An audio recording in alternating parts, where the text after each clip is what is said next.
acara selanjutnya yaitu sambutan Dekan Visip WKS oleh DRS Sucahyo Tri Budiono MSI. Waktu dan tempat saya persilakan.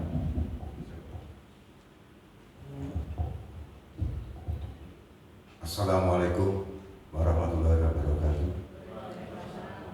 Salam sejahtera, selamat pagi bagi kita semuanya. Semoga Tuhan Yang Maha Esa senantiasa memberikan rahmat dan ridho-Nya kepada kita semua, berkah barokah dalam acara yang akan kita gelar pada pagi hari ini. Prof. Ida, saya ambilnya Prof karena memang sudah kandidat. Saya baca di medsos beliau.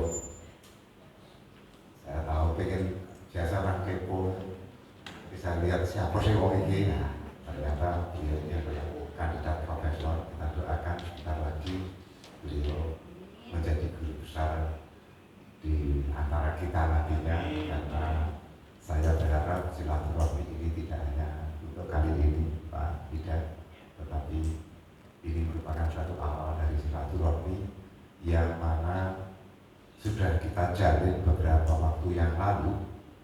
Visip UWK sudah menandatangani MOA dengan Dekan Visipol UGM. Jadi kerjasama ini bagi kami adalah sudah terpayungi.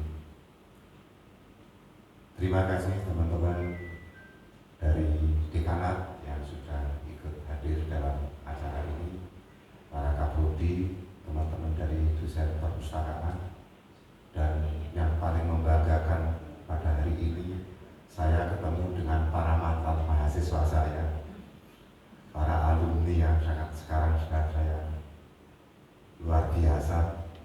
Dan maaf Pak Ida, saya kalau panggil mereka tetap Mbak dan Mas, walaupun mereka sudah menjadi dosen. Karena apa? Saya punya melawan tua. Kalau saya panggil mereka Bapak Ibu, mahasiswa nanti panggil saya Mbah. Oleh karena saya tetap memanggil mereka dengan sebutan Mbak Fahria, Mas Dian, Mas Daniel, dan lain sebagainya, supaya mereka tidak nanti anak-anak mahasiswa nanti panggil saya Mbah, kakek, melawan tua. Nah, orang tua itu sumbungnya kan begitu. Iya, sumbung, orang tua itu paling sumbung. Termasuk saya ini paling sumbung di ruangan ini barangkali, karena saya paling tua. Gayanya kira-kira 30-40 padahal dari luwe. Luwe betul. Orang tua selalu mengatakan, aku pernah seusia kalian, tapi kalian belum tentu bisa seusia saya. Mudah-mudahan kita semua pindahan sehat, panjang umur, berkah barokah. Pak Ida yang saya hormati, saya khusus mengapresiasi dan sangat berterima kasih di sela-sela kesibukan panjenengan masih bisa hadir di tengah-tengah kita untuk berbagi ilmu, berbagi pengetahuan dan pengalaman kepada teman-teman muda kita. Dan mulai dari kampus ini, saya berharap pengetahuan dan pemahaman nanti bisa disebarluaskan ke kampus masing-masing, karena saya lihat para tokoh-tokoh yang ada di sini semuanya sudah menjadi pustakawan handal di instansi dan perguruan tinggi yang ada. Saya tadi sempat Pak Ida, mudah-mudahan Prof. Ida suatu saat nanti berkesempatan pula saya ketemu dengan Mas Bambang, Mbak Mufti. Saya ketemu tadi dengan Mas Bambang dan teman-teman yang lain yang tadi belum sempat ketemu saya. Ya, di bulan Januari awal tahun itu, perpustakaan Visip UWK itu mengadakan sarasean nasional pustakawan, sarasean pustakawan seluruh Indonesia, berkhusus misalnya alumni Visip UWK. Ya, jangan lama-lama. Kira-kira Januari itu dalam rangka menyongsong apa gitu loh. Nanti Pak Ida mungkin bisa memberikan ide, ya, ini ide dasar saja, sarasean sebetulnya Pak Ida, karena perpustakaan ini menurut saya merupakan dari prodinya itu tidak hanya teori ansih begitu ya, tetapi ada semacam praktis, ada semacam passion dan lain sebagainya. Nah, ini menurut saya perlu dikembangkan kepada teman-teman muda. Dan kita jujur saja secara institusi, Pak Ida, saya sangat bangga dengan alma mater saya ketika mendengar hampir seluruh alumni perpustakaan terserap di berbagai perpustakaan di daerah, sekolah, perguruan tinggi, dan beberapa orang menjadi pengusaha. Luar biasa. Oleh karenanya wajar ya Mbak Muf kalau misalnya kita gelar Sarasian Nasional, Sarasian Nasional sambil istilahnya Mas Bambang mau kacitan ini ngumpulnya balung pisah. Teman-teman yang sudah lama tidak kumpul ini bisa diakomodir sampan kampus begitu. Kalau mau lebih dari sehari di sebelah sana masih ada penginapan remaja. Kebetulan kepala dinasnya juga masih teman kita sehingga bisa dapat diskon untuk penginapan remaja. Lumayan. Kemudian nanti dibuat acara outbound kah apa, muteri kampus ini yang dulu seperti apa, sekarang seperti apa. 2 tower depan, mini tower di belakang, dan lain sebagainya. Ini rumah kita. Mohon maaf ya teman-teman yang barangkali ada yang dari luar alumni, kami berbangga sedikit terhadap alma mater kami karena saya juga lahir, besar, dan insya Allah tua dari sini. Saya tahun 81 Pak menjadi mahasiswa di sini, mahasiswa pertama ya, sama Pak Supaidi. Tapi Pak Supaidi sudah aliran putih, saya masih aliran merah ya. Aliran saya masih merah, putih itu masih brengosek Pak. Pak Yudi ini alumni 83, saya 81 dengan Pak Supaidi. Tadi mana Pak Bahtiar ya? Ada Pak Bahtiar kameramen itu 82. Kemudian Mbak Christine itu 86. Ini adik-adik kelas saya, makanya saya itu memanggil mereka dengan sebutan Mas sekarang. Kalau dulu ya Yudi, Chris, Pak. Sekarang tapi karena dosen ya tak panggil Mas. Saya tak panggil Bu ya tadi Mas Bambang. Biar ya Bang, sekarang Mas Bambang karena Mas Bambang sekarang jadi kepala perpustakaan di UIK. Bagi saya barangkali juga Pak Ida, satu kebahagiaan ketika melihat mantan mahasiswanya menjadi seperti sekarang ini. Saya melihat Pak Mufti perkembangannya cukup pesat gitu ya, tidak ke atas tapi ke samping.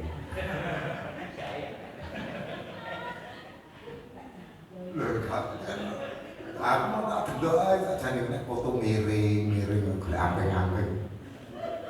Ngambut tidak mesti. Pak Darsono, selamat datang.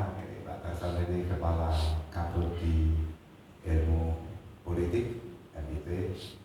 Kebetulan kita kemarin juga sama-sama Pak Darsono Pak Ida ke UGM, dan ini salah satu realisasi dari kerjasama yang tidak hanya di atas kertas.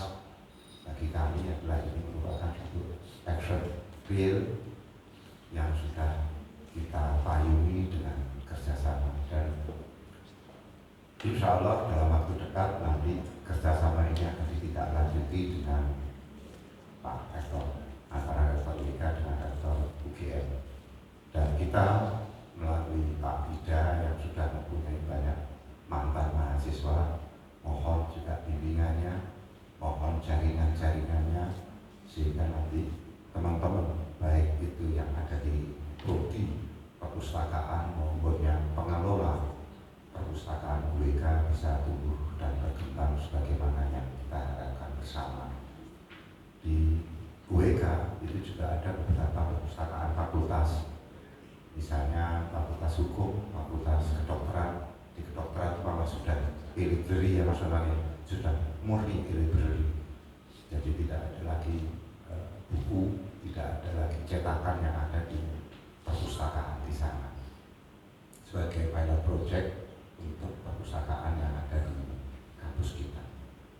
Sekali lagi saya mengucapkan banyak-banyak terima kasih Pak Ida, teman-teman semuanya. Semoga acara ini bermanfaat bagi kita semua. Pak Ida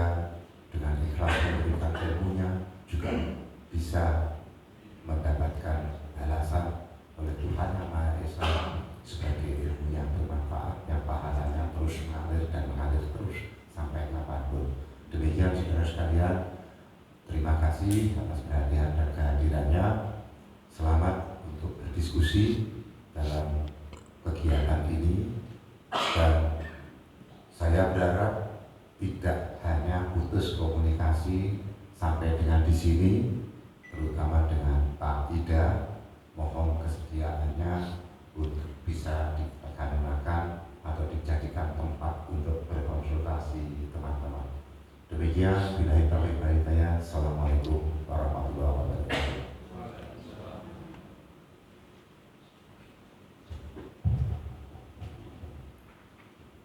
Acara selanjutnya foto bersama.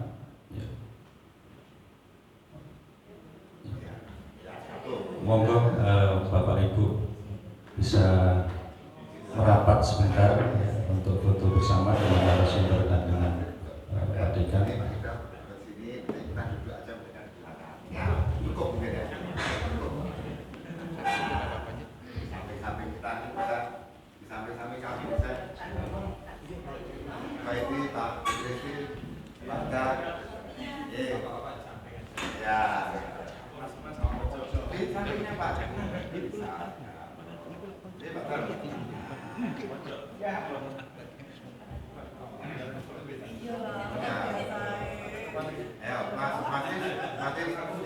Tolong diatur biar apa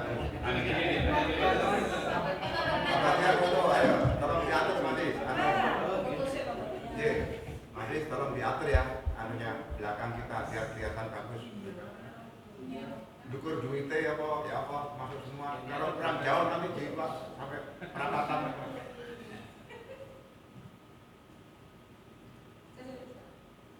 Ayo berarti ya.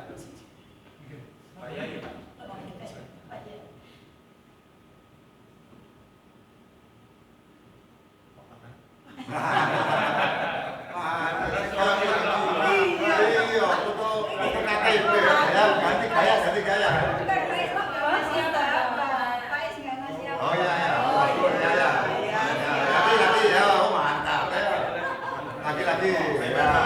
Itu mau terlalu tegang ya. Kayak foto KTP ya. Ya. 1, 2, 3. Mantap. Ya, satu lagi. Yang langsung viral. Ya, nggak ada bannernya ya saya. Iya. Udah, satu lagi kelupaan. Ya.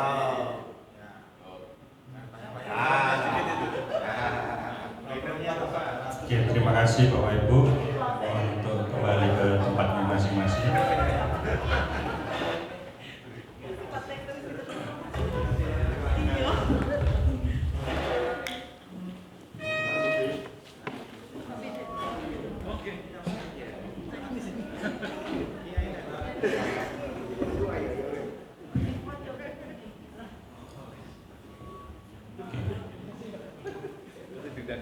Acara selanjutnya yaitu pemaparan kurikulum MBKM Program Studi Ilmu Perpustakaan WKS oleh Ibu Yanu Astrid Sintawati, SIPI MSI.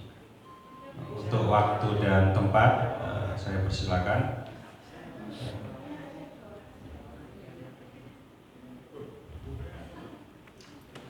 Kita sampai jam 10.15 ya, Bu Astrid ya. 5 menit ya.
izin Prof. Ida, karena Pak Dika tadi sudah Prof.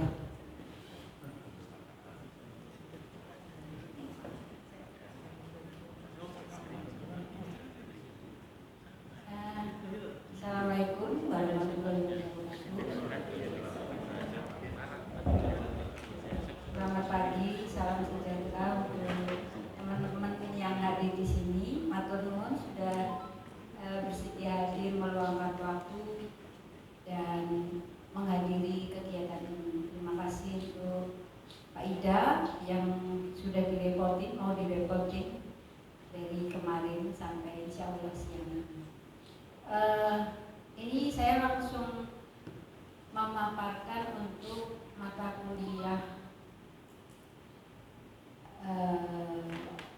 kuliah yang di cover di dalam MBKM, Bimbingan Belajar Kampus Merdeka. Mohon maaf Pak Ida ketika harus memutar badan. Ngaten ya. Nah ini kita mulai MBKM untuk mahasiswa itu. Plus.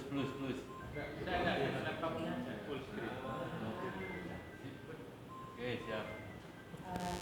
Kita mulai dari semester 5 nih Pak. Semester 5 dan 6 karena semester 1 sampai 4 itu memang kuliah inti dari prodi yang kita berikan terlebih dahulu sehingga mahasiswa itu sudah dapat bekal keilmuan inti prodi ilmu perpustakaan.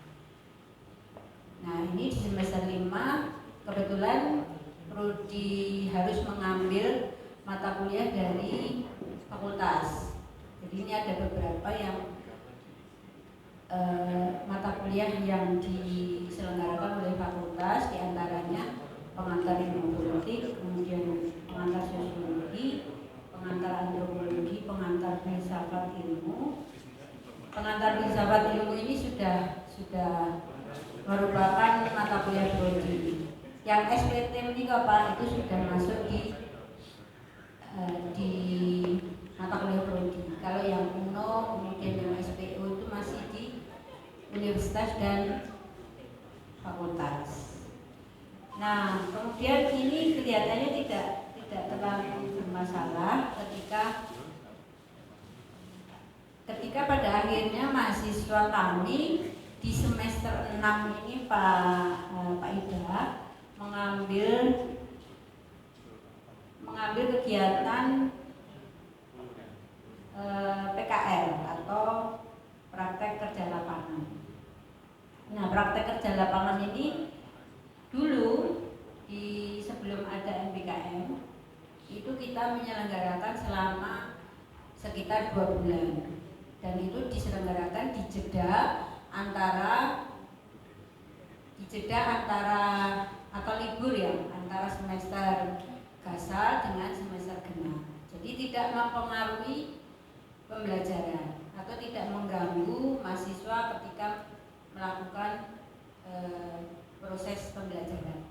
Nah, ketika ada MBKM ini yang memang ada kegiatan magang, nah itu kita konversikan ke dalam magang ini beberapa mata kuliah yang harus diambil oleh mahasiswa ilmu perpustakaan namun terkonversi di dalam magang.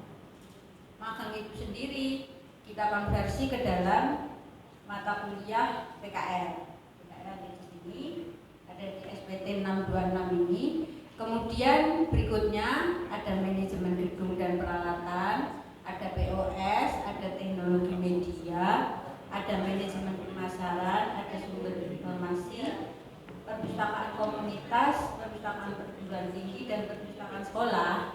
Ini kita konversi Pak Ida ke dalam MBKM magang tersebut sehingga mahasiswa mendapatkan konversi dari beberapa mata kuliah ini sekitar 10 sampai 20 SKS. Masalahnya ketika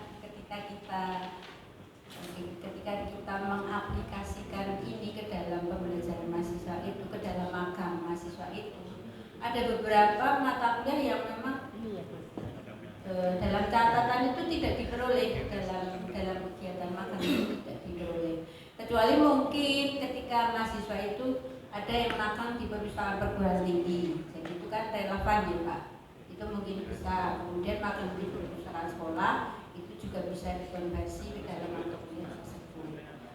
Sumber-sumber informasi juga bisa ada ketika mereka melakukan bantuan penelusuran kepada mahasiswa di tempat mahasiswa kami magang, itu Pak. Nah kalau yang lain seperti teknologi media, kemudian manajemen pemasaran jasa informasi, kemudian manajemen gedung dan peralatan, sepertinya belum ada bekal untuk mahasiswa itu mendapatkan materi dari beberapa mata kuliah ini. Nah itu salah satu problem yang ada di kami. Tapi sebenarnya mungkin begini ya Pak Ida, kalau MPKM itu boleh diambil kan boleh tidak ya. Nah ketika kami tawarkan ke mahasiswa, kebanyakan mereka mengambil, dan itu harus dikonversi sebanyak itu, sehingga mata kuliah ini yang merupakan mata kuliah pilihan ya Pak, ini bukan mata kuliah wajib, ini merupakan mata kuliah pilihan semua kecuali PKL. Nah itu dimasukkan di dalam konversi magang. Demikian Pak Ida. Nah ini problematika di kita ketika kita melakukan konversi ke dalam mata kuliah ini sepertinya tidak terlalu sesuai, karena ya itu mahasiswa belum tentu mendapatkan keilmuan dari mata kuliah ini. Nah, itu saja dulu Pak Ida, nanti berikutnya ada beberapa ini lagi, ada beberapa masalah, namun ini yang paling urgent. Nuwun.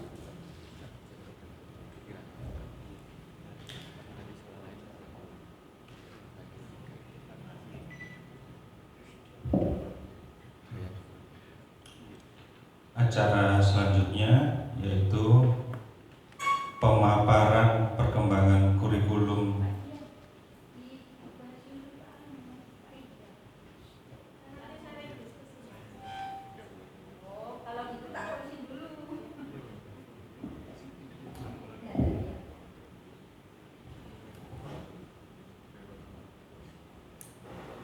maaf, saya lanjutin dulu kalau gitu Pak Ida. Nah, kebetulan karena di sini berkumpul teman-teman yang merupakan kepala perpustakaan dari beberapa perguruan tinggi yang ada di Surabaya, dan kita ada beberapa yang sudah melakukan MOU seperti Mas Vincent Widya Mandala, kemudian kalau Pak Amir kita belum MOU ya. Sudah tahun berapa? Sudah masih berlangsung. Habis gitu. Enggak ada limitnya. Refreshing ya. Berarti harus di refreshing. Nah, dalam kesempatan ini ketika kami mengirimkan mahasiswa kami, ketika Bapak Ibu sudah memperoleh penjelasan mengenai mata kuliah ini yang dikonversi ke dalam magang. Nah, pada saat kami membutuhkan bantuan dari Bapak Ibu selaku pimpinan perpustakaan di perguruan tinggi, nah apakah bersedia untuk mengcover mata kuliah ini? Nah itu yang kami tawarkan ke Bapak Ibu Kepala Perpustakaan, sehingga nanti diimplementasinya di IG-nya kita perbarui. Itu yang kami tawarkan kepada Bapak Ibu selaku pimpinan perpustakaan yang memang beberapa mahasiswa kami sudah magang di tempat Bapak Ibu. Kalau Pak Amirul banyak yang sudah magang, ada penelitian juga. Kemudian Pak Vincent memang belum, MOU-nya sudah ada. Baik, terima kasih.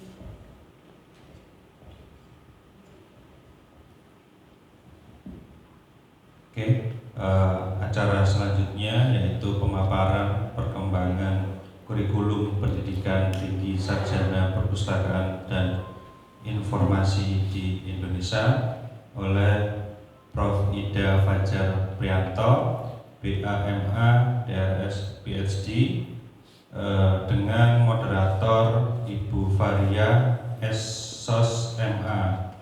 Nanti selanjutnya acara ini akan langsung langsung dibarengi dengan sesi sharing dan diskusi, ya. Sehingga nanti kemungkinan acara akan selesai pada pukul sekitar 11.30.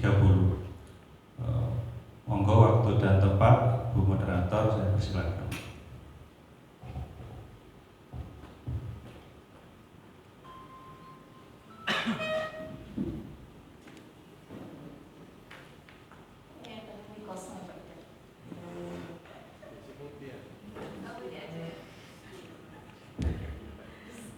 Terima kasih Pak. Bismillahirrahmanirrahim. Assalamualaikum warahmatullahi wabarakatuh.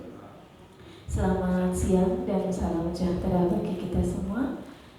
Syukur alhamdulillah kita panjatkan kehadirat Allah Subhanahu wa taala atas limpahan rahmat, taufik dan hidayahnya sehingga hari ini kita bisa bertemu dengan kolega-kolega perpustakaan, dengan guru besar kami Pak Ida Fajar Prianto dalam rangka review kurikulum MPKM untuk program studi ilmu perpustakaan yang nanti akan dilanjutkan dengan kegiatan sharing dan diskusi bagaimana kurikulum ilmu perpustakaan ini yang kurikulum baru itu mengarah kepada atau berbasis kepada MPKM, Merdeka Belajar Kampus Merdeka. Dan ini yang agak bagi pengelola prodi ini kadang agak maju mundur seperti itu. Kita perlu bantuan teman-teman untuk bagaimana kita di ranah pendidikan tinggi dan bagaimana di lapangan seperti itu. Sebelumnya saya ucapkan selamat datang Pak Ida Fajar. Sehat Pak? Sehat. Sebelum nanti Pak Ida menyampaikan materinya, saya sebentar saja mengingatkan kembali kepada Bapak Ibu semua, siapa sih Pak Ida Fajar ini? Boleh nggak Pak? Boleh nggak teman-teman semuanya? Kurikulum kita singkat beliau, mungkin ada yang belum mengenal, namanya Ida Fajar Prianto, alamatnya di Kedongan, Kota Gede, Yogyakarta. Sekarang beliaunya itu adalah sebagai dosen sekolah pascasarjana Universitas Gadjah Mada. Jadi kalau masuk di sekolah pascasarjana, jelaskan ngajarnya kemana-mana ya Pak, tidak hanya di satu fakultas saja. Kemudian pendidikan beliau singkat saja, S1-nya Sastra Inggris di UGM Jogja, S2-nya adalah Information Studies di Loughborough University of Technology UK. Kemudian S3 beliau adalah Information Science di University of North Texas USA. Pendidikan lain, maksudnya di luar bidang perpustakaan dan informasi, beliau pernah mengenyam Library Leadership Institute dari tahun 2018, 2017, 2009, 2008 di Hong Kong, Shenzhen Shantou University. Kemudian Creative and Academic Writing 2012 di Saint Michael College, Burlington, USA. Kemudian Graduate School of Information and Library Studies di University of Wales, UK. Beliau magangnya internship, kalau kita magang kan di perguruan tinggi dalam negeri ya Bu. Saya magangnya di UK Petra. Beliau magangnya di Oxford University Bodleian Library tahun 1996. Ada yang sudah lihat? Oh, belum. Mbak Rahma belum lahir. Kemudian magang beliau di University of London, London School of Hygiene and Tropical Medicine. Kemudian tahun 2004 beliau juga pernah internship atau magang di National Library of Medicine, Baltimore, USA. Penghargaannya banyak banget, cuman ini yang dicantumkan yang terakhir adalah Fraser McConnell Award USA di bidang pendidikan. Tahun 2014 Southeast Asian Fulbright Award on Digital Curation. 2008 Finalist UK Alumni Award. Tahun 2004 International Leadership Award Department of State USA. Sebenarnya banyak sekali ya Pak Ida ya, cuman yang dimasukkan di sini sedikit sekali. Beliau juga pengajar di program studi sains informasi UPN Jakarta, examiner University of Technology Mara, Kuala Lumpur, Malaysia, fasilitator leadership Institute Hong Kong University, kemudian pengajar di Sekolah Prasajarana UGM di UIN Sunan Kalijaga, visiting professor Prince of Songkhla University Thailand, kemudian pernah menjadi kepala perpustakaan UGM selama 10 tahun, pernah menjadi kepala pusat bahasa di Universitas Islam Indonesia pada tahun 94 sampai 96. Publikasi yang terbaru adalah Community Engagement Through Library Activities London Emerald dalam proses, kemudian Open Access A Global View New York IGI Global, kemudian 2022 Therapeutic Libraries di Kuala Lumpur UiTM Press. Jadi kalau misalnya kita ke Malaysia ke UiTM bisa melalui Pak Ida gitu. Mungkin Pak Darsono yang mau ke sana. Ya Pak. Bukan di UM Pak, tapi UiTM. Terbaru presentasi beliau adalah di IGI New York Global View of Open Access. Kemudian Catholic University of America Washington DC, kemudian National Library of Braille Device webinar dan seterusnya banyak sekali Pak Ida ini.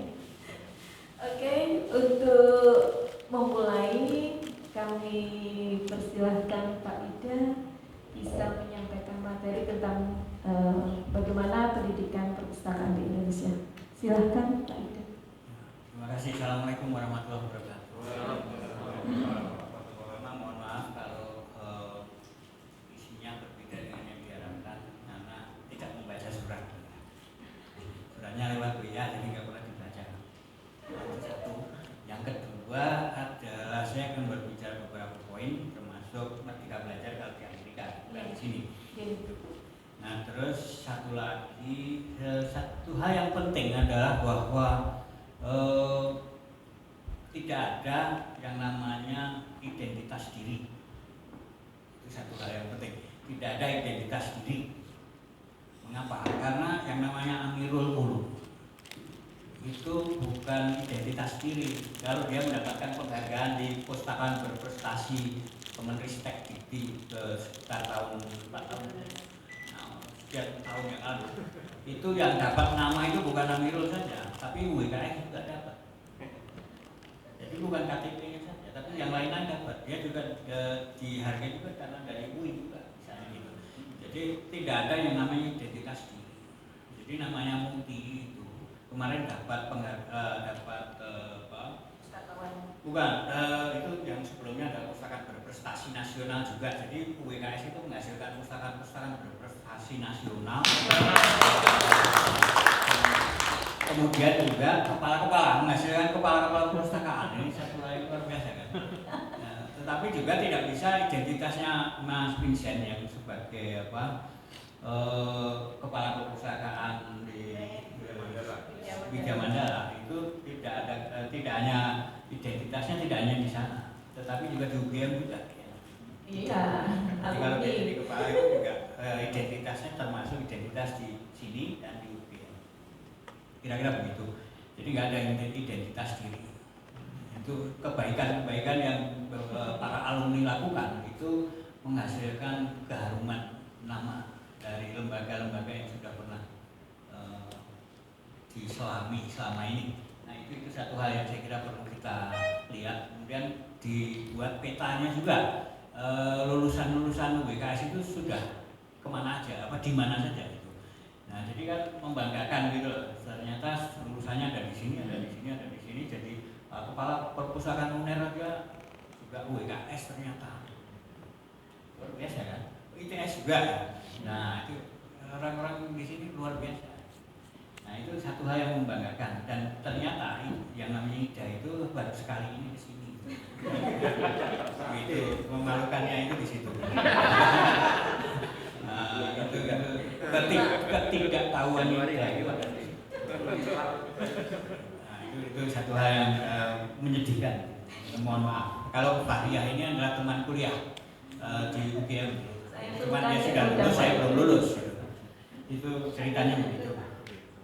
Nah ini jadi tadi cerita CV itu nggak benar juga, hanya pura-pura. Jadi saya akan berbicara hal yang berbeda dari yang diharapkan. Mohon maaf di situ. Tapi mudah-mudahan bermanfaat. Satu hal lagi yang penting adalah sebagai ketua prodi, jangan memikirkan para alumni saja, tapi juga memikirkan yang akan datang. Mereka tidak akan jadi alumni kedua. Yang sudah alumni biarkan mereka berlanjut dengan keberhasilan yang mengharumkan nama WKS. Yang berikutnya adalah calon-calon mahasiswa baru yang mereka akan mendapatkan kehidupan baru juga, kemudian menghadapi kelembagaan-kelembagaan baru dan menghadapi era yang berubah, sehingga kurikulum yang ada itu juga akan berubah. Kira-kira seperti itu.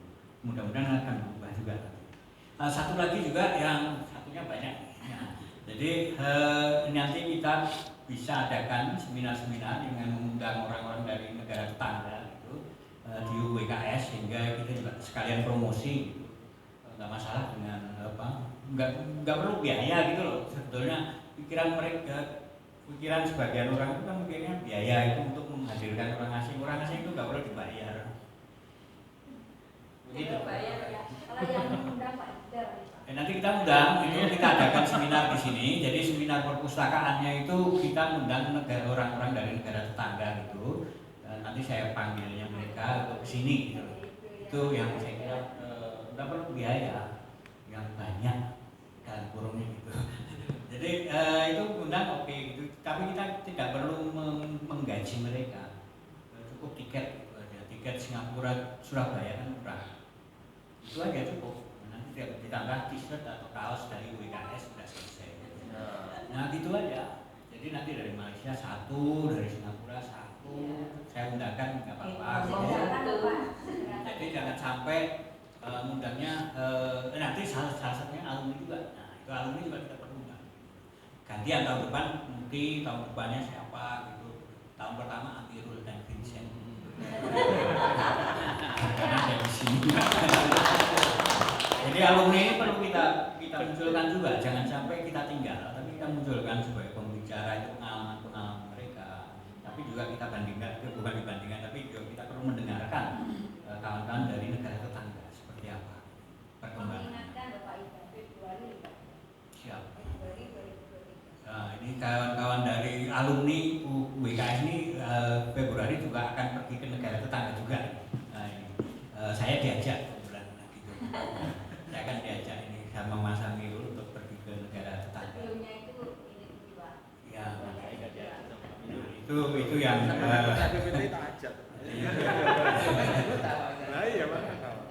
itu. Jadi nanti ini satu hal yang nanti dosen-dosen sini mau ikut boleh. Ada diskon dari Pak Amirul. Saya tidak Mas. Siap. Diskonnya satu ya. Jadi itu intermezzonya. Jadi saya itu punya slide awalnya sedikit, tapi kemudian menjadi melebar slide. Tapi saya bicarakan sesingkat mungkin. Ya nanti saya lewati. Nah, ini tambahan tadi saya tulis di sini. Jadi pendidikan apapun itu semuanya sekarang beralih ke apa yang disebut dengan interdisiplinnya. Dulu ada intradisiplin. Nah, intradisiplin itu adalah ilmu yang tidak membutuhkan ilmu lain, misalnya matematika. Itu adalah monodisiplin, kalau di Indonesia itu namanya monodisiplin. Dan Indonesia itu lebih senang dengan kerajaan-kerajaan kecil, fakultas-fakultas sendiri itu karena didasarkan pada pohon ilmu yang tidak berlaku lagi di negara lain. Jadi kita masih berdasarkan pohon ilmu, sehingga ilmu-ilmu baru itu tidak bisa muncul. Pada waktu kita punya ilmu baru yang interdisipliner, membutuhkan keilmuan yang lain, itu kita kesulitan. Akhirnya apa yang terjadi? Misalnya perilaku informasi muncul di psikologi, muncul di sosiologi, muncul di komunikasi, muncul juga di komputer, kemudian muncul di teknik elektro. Nah, ini kesulitan baru muncul sekarang, bahwa keilmuan itu kemudian tidak punya wadah.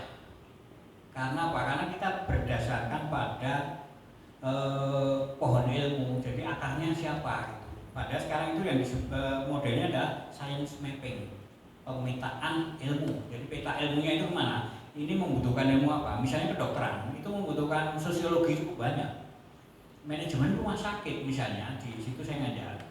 Manajemen rumah sakit itu butuh orang-orang dari akuntansi dan pemasaran.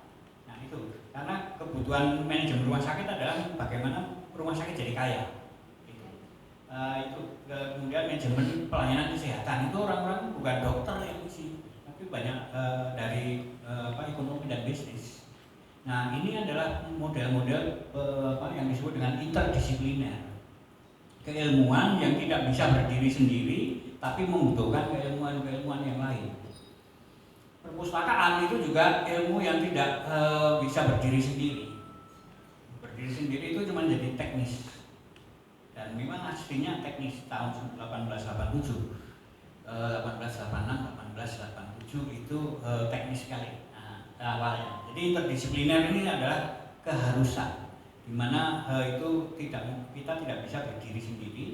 Data science misalnya, ilmu yang aslinya adalah statistik, kemudian disebut data science tahun 70. Jadi bukan ilmu baru itu data science itu. Orang-orang Indonesia kiranya itu ilmu baru.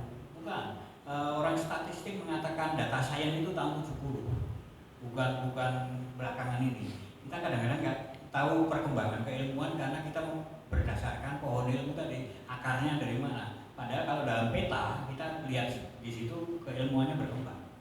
Dan ilmu itu berkembang, berubah-ubah. Kemudian ada yang dulu anaknya sekarang jadi induknya, misalnya itu bisa terjadi.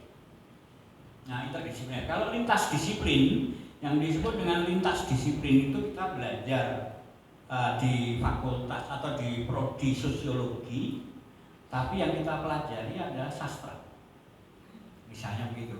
Nah, kita belajar di fakultas komunikasi atau di departemen komunikasi. Disertasi kita tentang perpustakaan misalnya, itu lintas disiplin. Nah, pemahaman tentang disiplinaritas di Indonesia juga sangat kurang. Jadi pada waktu ini sudah saya sampaikan di UGM sendiri. UGM itu awalnya menyebut sekolah pasca sarjana itu multidisiplin. Multidisiplin itu berbeda lagi. Multidisiplin adalah misalnya di masa pandemi semua prodi memikirkan tentang pandemi, tapi untuk kepentingan masing-masing, bukan untuk bersama. Itu multidisiplin, beda dengan interdisipliner. Kalau interdisipliner itu ilmunya banyak, tetapi untuk satu kepentingan. Kalau ini satu kepentingan untuk beda-beda prodi, itu multidisiplin. Nah ini pengetahuan semacam ini nampaknya belum banyak dikaji di Indonesia. Kemudian transdisipliner, ini adalah lintas negara, kemudian lintas keilmuan, lintas kelembagaan juga. Misalnya untuk NASA, untuk laboratorium ruang angkasa, itu kan butuh lintas negara, kemudian lintas lembaga, lintas keilmuan segala. Jadi WC di toilet di ruang angkasa itu seperti apa, itu ada orangnya sendiri, ada pakarnya sendiri. Makanannya apa di ruang angkasa, butuh orang sendiri, butuh industri sendiri, dan lain-lain. Jadi ini lintas transdisipliner.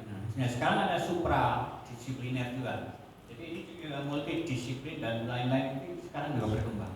Disiplinaritasnya sendiri berkembang. ada supradisipliner yang lebih tinggi lagi. Nah ini perkembangan dalam keilmuan. Nah banyak ilmu yang sekarang ini tidak lagi sendirian. Misalnya akuntansi misalnya itu tidak lagi pakai tangan, dia butuh komputer juga. Jadi ilmu komputer masuk di akuntansi, masuk di ilmu-ilmu yang lain juga. Nah itu kemudian muncullah apa yang disebut dengan perkembangan interdisipliner. Ini nggak bisa dihindari. Dan kemudian terkait dengan disiplinaritas muncul apa yang disebut dengan perkembangan baru adalah merdeka belajar. Tapi pengalaman saya itu berbeda tentang merdeka belajar itu. Jadi MBKM itu memberikan kesempatan kuliah di prodi, fakultas atau bahkan universitas lain. Itu di satu sisi seperti itu. Tapi kebebasan yang berlebihan di dalam MBKM akan menjadikan keilmuannya nggak jelas. Sehingga kita perlu pikirkan di situ MBKM itu porsinya seperti apa, untuk apa. Nah pengalaman saya di Amerika itu mahasiswa itu harus punya memang diwajibkan di situ. Wajib mengambil mata kuliah di tempat lain satu. Wajib mengambil mata kuliah di tempat lain, tapi sejalan dengan apa yang akan diteliti. Tidak boleh keluar dari garis skripsi atau tesis atau disertasinya. Dan itu diarahkan oleh pembimbing, bukan bebas sebebas-bebasnya. Jadi nggak boleh kita orang kehutanan ngambil sastra tadi, orang akuntansi belajar tentang perpustakaan misalnya, itu mungkin agak jauh di situ. Tapi kalau perpustakaan belajar marketing itu pas. Nah di sini, jadi mahasiswa harus punya pengalaman belajar. Nah kemudian mahasiswa pembimbing itu juga pembimbing tidak salah satunya harus dari fakultas lain atau prodi lain. Ini juga akan memberikan perspektif baru. Nah kita masih fokus di dalam pembimbingnya harus satu tempat. Nah di Amerika enggak, boleh dari negara lain juga malah. Jadi kalau dari negara lain boleh, dari kampus lain juga boleh. Kalau disertasi kita sudah mulai begitu. Kalau dulu kan enggak, kalau skripsi masih pembimbingnya masing-masing dari prodi. Kemudian mahasiswa juga boleh membuat mata kuliah baru. Ini yang menarik di Amerika. Jadi kalau mata kuliahnya nggak ada, tapi mahasiswa pengen mempelajari sesuatu, bisa maksimal 3 sampai 3 mata kuliah. Nah mata kuliah itu boleh ditulis sendiri, kemudian diajukan 3 SKS. Nah mata kuliah yang ditulis itu bisa jadi akan menghasilkan keilmuan baru. Nah contoh yang pernah dilakukan itu adalah informatika sosial. Mata kuliah informatika sosial itu karena melihat antara manusia, teknologi, kemudian perilaku manusia, perilaku interaksi dan teknologi. Nah itu awalnya mata kuliah yang dibuat saja. Nah kemudian menjadi minat. Nah sekarang sudah jadi prodi di Maryland. Maryland itu sudah jadi prodi. Nah perkembangan seperti itu. Nah kalau kita bisa merdeka belajar itu termasuk membuat mata kuliah baru, keilmuannya akan semakin kaya. Model yang dilakukan di tempat saya dulu itu adalah mahasiswa mempelajari dulu beberapa waktu, kemudian hasil kajian itu dipaparkan sebagai kuliah biasa, yang mahasiswanya jadi dosen, dosennya jadi mahasiswa. Dibalik gitu. Nah itu akan menghasilkan keilmuan baru. Nah, dan kita jadi kaya di situ. Karena dosen itu juga keterbatasannya cukup banyak, waktunya nggak cukup. Nah dengan mahasiswa mempelajari sesuatu di situ, maka pengalaman baru muncul dan kita mungkin dapat insight dari situ, dari mahasiswa itu. Itu bisa diterapkan di program S2 atau S3 misalnya, itu bagus sekali. Kalau S1 bisa, itu juga bagus sekali. Ya. Jauh itu di UGM udah dicoba. Kalau kita coba dengan mata kuliah yang kita kalau yang membuat mata kuliah baru, ini belum kita coba, tapi baru kita tawarkan. Termasuk pengantar sains informasi itu sekarang diambil oleh banyak, misalnya dari biotek. Saya ngajari biotek segala, karena mereka belajar tentang sains informasi. Jadi kajian-kajian informasi dari kesehatan dan lain-lain. Nah, karena dalam sains informasi kita buat kajian tentang bagaimana informasi yang terkandung di situ, arahnya kemana, kemudian trennya kemana di situ. Itu saya informasi. Tapi mata kuliah ini pengalaman saja di Amerika. Saya membuat 3 mata kuliah waktu itu. Dan salah satunya ada open access karena memang disertasi saya tentang open access sehingga saya membuat mata kuliah itu dan diterima.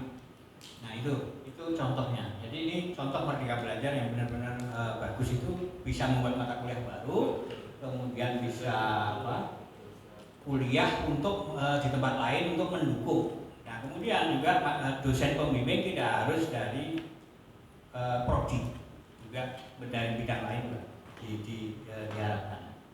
Nah satu hal yang penting di sini adalah pengalaman saya juga di Amerika, bahwa pembimbing itu mengarahkan kuliah di luar prodi sesuai rencana, skripsi, tesis, disertasi. Jangan sampai dia belajar semaunya sendiri. Ini perlu dipertimbangkan juga di sini. Jadi jangan sampai dia mempelajari yang tidak sesuai dengan prodinya atau juga kajiannya. Harus mendukung kajian-kajian yang akan dilakukan. Nah satu lagi yang menarik itu ada di Universitas Malaya. Nah, Universitas Malaya itu bagi mahasiswa S1 atau S2, kalau mereka melakukan namanya praktek kerja lapangan. Praktek kerja lapangan itu tidak berarti dia di satu kampus kemudian diajari oleh pekerja, oleh orang yang bekerja di situ. Tapi dia mengamalkan ilmunya. Nah, mengamalkan ilmunya, tugasnya adalah menganalisis lembaga ini sudah bagus apa belum, kelemahannya di mana. Jadi yang namanya praktek kerja lapangan, dia bukan belajar dari pekerjanya, tapi dari ilmu yang diperoleh di kampus, diterapkan di situ, dianalisis. Kemudian tugasnya adalah menganalisis dan kemudian menyerahkan hasil analisis kepada prodi dan kepada lembaga yang dituju. Itu satu hal yang bagus juga. Karena apa? Karena dia tidak mengamalkan ilmu dari yang bekerja. Kalau yang terjadi sekarang adalah mereka mendapatkan pengetahuan dari pekerja yang bekerja di situ. Yang belum tentu mungkin waktunya berubah, nanti dia akan mendapatkan pekerjaan. Sekarang 5 bulan. Nah itu. Nah mungkin bisa dipertimbangkan di situ bahwa ilmu-ilmu yang sudah diperoleh dari dosen itu diterapkan pada waktu PKL untuk menganalisis. Jadi ilmunya bermanfaat. Nah mungkin semacam itu ya yang terjadi kita bisa pertimbangkan ke sana. Saya sudah sampaikan juga di beberapa prodi bahwa mengarahkan mahasiswa tempat bimbingan itu bukan untuk belajar bekerja di situ, tapi justru menganalisis sehingga ilmunya bermanfaat. Jadi semacam praktekkan ilmu yang diperoleh dari kampus. Nanti kita bisa coba di Ubaya misalnya, kita minta mahasiswa yang dikirim ke Ubaya untuk PKL itu tugasnya tidak menggantikan yang bertugas di situ, tetapi menganalisis Ubaya itu sudah seperti apa, kekurangannya apa. Nah itu kita coba yang itu sebagai laporan akhirnya ya. Ya nanti jadi laporan akhir juga gitu. Saya kira perlu dipertimbangkan itu. Karena apa? Karena dari lembaganya sendiri mendapatkan manfaat baru juga. Ada analisis ternyata kurang bersih misalnya, atau petugasnya ini banyak ngantuan misalnya. Itu jadi ada pertimbangan dari kepalanya juga dapat manfaat, dari prodinya juga akan mendapatkan informasi kondisi lapangannya seperti apa. Ini sudah diterapkan di negara tetangga di Malaysia. Nah, mungkin kita bisa menerapkan itu juga. Ini hal yang kecil di dalam pengembangan pendidikan kita. Nah, jadi saya memasukkan MBK itu karena tadi diberitahu harus MBK. Nah, hanya itu tadi yang saya ceritakan. Lanjutan kita dari Visipol. Tapi mudah-mudahan seperti itu pengalaman dari tempat lain itu memberikan bisa kita praktekkan itu sebagian. Tidak seluruhnya, mungkin dengan budaya kita juga cara-cara kita itu berbeda.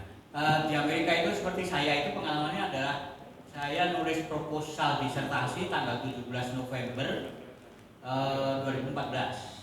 Tanggal 3 Februari ujian proposal disertasi. Nah, tanggal 15 Mei wisuda. Tanggal 19 Juni baru ujian. Dan di Amerika boleh. Yang baru mulai 2015 itu di Indonesia belum ada. Mulai 2015 itu di Texas itu wisuda dulu boleh, ujiannya belakangan. Nah, kalau di Indonesia nggak akan terjadi itu karena administrasi lebih penting ketimbang pengetahuan. Itu yang terjadi di kita, ada administrasinya lebih penting. Jadi ya karena kesalahan-kesalahan sedikit beberapa orang itu kemudian jadi kan kita itu aturan kan berdasarkan kesalahan. Bukan, jadi polisi tidur itu kan hanya sebagian orang yang salah, tapi kan berlaku untuk semuanya. Semua orang berlaku, harus lewat polisi tidur yang tidak benar, yang sama. Padahal yang salah cuma satu.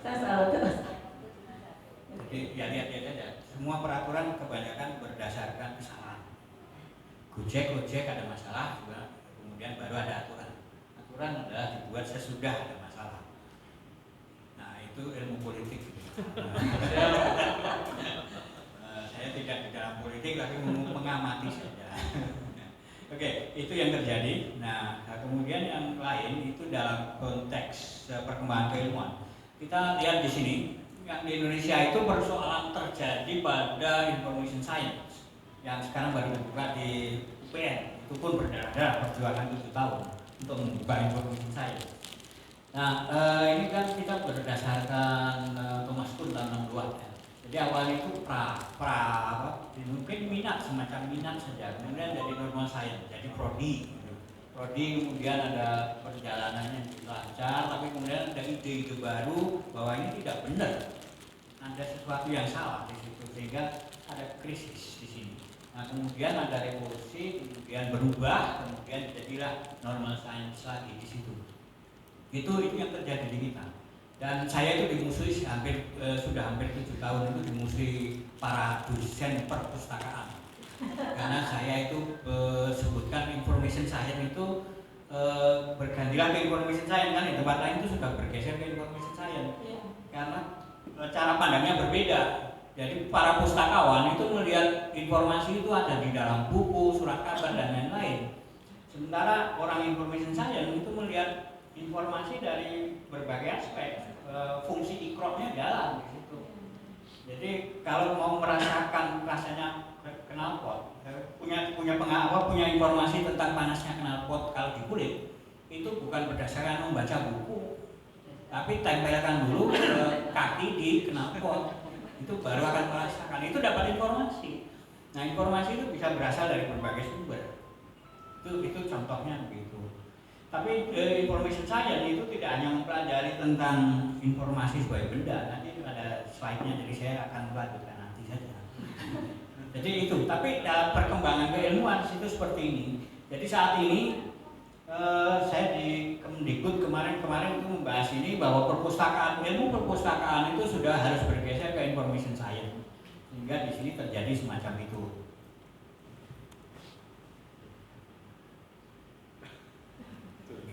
Mikir mau ngapain itu. Besarnya. Jadi perlu dikiamati, karena itu barang murah. Enggak mahal, itu barang murah. Jadi ini termasuk di sini. Jadi dulu namanya ilmu perpustakaan, di Indonesia itu namanya ilmu perpustakaan. Asalnya tahun 50-an berapa gitu. Yang training untuk pegawai perpustakaan. Kemudian dari situ kemudian muncul D2, D3, kemudian S1, kemudian S2 itu mengganjal. Nah, yang terjadi di situ. Kemudian S1 dan D3 jalan terus, namanya ilmu perpustakaan. Ilmu perpustakaan jalan, kemudian ada pengenalan sains informasi. Saya kenalkan awalnya di Bandung. Kemudian dimarahi di WhatsApp dan sebagainya, carikan musuh-musuh yang banyak sehingga saya tidak membahas information science. Nah kemudian terjadi krisis sampai akhirnya saya keluar dari WA Group. Dari WA Group pun keluar, ya nggak mau bahas itu. Tapi gerilya kemudian kita buka di Pak Venus itu rektornya UPN Jakarta itu setuju membuka information science. Ya kemarin kita buka. Waktunya cuma 5 hari, kita tawarkan yang daftar 350, tapi yang kita terima cuma 40 karena dosennya nggak cukup. Ngajari membuat dosen dulu misalnya. Bulan Agustus itu membuat dosen beberapa, nah kemudian jalan. Nah itu kemudian jalan. Nah evolusi dari dalam information science itu jalan terus. Karena itu termasuk kajian-kajian termasuk misalnya misinformasi, disinformasi, malinformasi itu ada di information science, bukan di perpustakaan. Jadi lebih luas kajiannya. Jadi perilaku informasi itu ada di situ. Nanti kita lihat di dalam slide yang berikutnya. Tapi ini yang terjadi. Jadi nanti sebentar lagi itu yang namanya ilmu perpustakaan dan informasi jalan, dan satu lagi adalah information science. Tapi LS itu sudah waktunya berubah. Cuman di sini masih dipertahankan LS. Nah, tidak apa-apa. Kan sudah ngajukan dari 2018. Ya, tentu aja. Timnya itu. Nah, tidak apa-apa. Ini proses. Di Indonesia itu prosesnya nggak boleh cepat. Iya. Kalau cepat itu terlalu keterlaluan. Jadi itu terusnya. Jadi ini saya informasi sebagai normal sains itu kalau di luar negeri. Nah satu hal yang menarik adalah kalau di Amerika itu dibuka dulu S3, karena biar punya doktornya dulu. Nah kemudian punya doktor buka S2. Yang namanya information science di Texas itu S1-nya baru dibuka 2015. Ya. Nah, karena sudah punya doktornya dulu, punya doktor dulu, baru punya master, kemudian baru ngajari S1. Kalau di Indonesia itu dari praktisi kemudian menjadi praktisi dan praktisi lagi. Konsepnya kan konsep dari D2, D3, kemudian dosennya itu dosen D2, D3 disuruh ngajar S1, ya tidak berubah otaknya. Ya tetap konsepnya konsep D2, D3 dikembangkan tambah sedikit-sedikit gitu. Nah, tidak ada keilmuan baru di situ. Tapi kalau sudah dari S3-nya dulu, kemudian S2, baru S1, itu akan jalan dengan baik. Karena sudah mapan dulu filsafatnya. Filsafat dan teorinya jalan. Nah kita enggak, dalam kalau saya ngomong di nasional mungkin dimarahin juga itu. Iya. Terus saya ngomong politik pendidikan di Ohio itu aja orang Indonesianya marah-marah dengan saya waktu itu. Karena itu tidak cocok dengan Indonesia. Politik pendidikan itu misalnya begini loh. Jadi kita ngirim ke Amerika belajar, itu belajar apa? Manfaatnya bagi Indonesia apa? Itu Cina melaksanakan itu.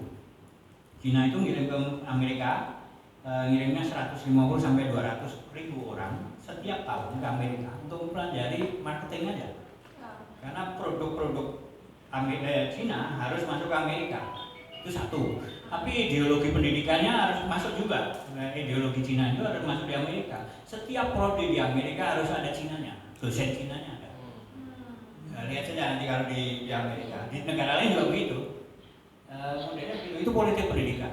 Nah, kemudian politik pendidikan yang lain itu misalnya kalau India itu engineering, komputer. Karena mau pindah Silicon Valley dari California ke India. Jadi setiap negara itu punya misi yang berbeda-beda. Singapura itu ngambil dari SMA. Dari Indonesia itu dicari yang terpandai itu masuk ke Singapura dari S1. Kemudian ditawari lagi S2, tawari S3, tawari kerja di situ 5 tahun. Sudah nyaman sekali, kamu mau pulang Indonesia? Enggak. Nah, itu politik pendidikan. Jadi yang dilakukan semacam itu. Nah kita waktu anaknya itu diterima dapat beasiswa dari Singapura, bangganya bukan main. Karena kita nggak tahu politik pendidikan yang dilakukan oleh Singapura. Nah di sana senang sekali karena dapat orang pandai. Itu diteruskan oleh Inggris. Nah itu berbeda dengan Australia. Kalau Australia itu penelitiannya diarahkan untuk membantu kajian-kajian tentang Australia. Jadi teman saya yang kemarin bareng kuliah S3 itu di Australia rencananya membahas tentang Indonesia diarahkan menjadi penelitian tentang imigran yang ke Australia. Jadi biasanya ada arah di situ mencoba untuk diarahkan beralih ke kajian-kajian tentang Australia yang bisa diarahkan. Tidak seluruhnya tapi sebagian diarahkan ke penelitian tentang Australia. Itu model-modelnya sangat banyak. Kalau Indonesia gimana?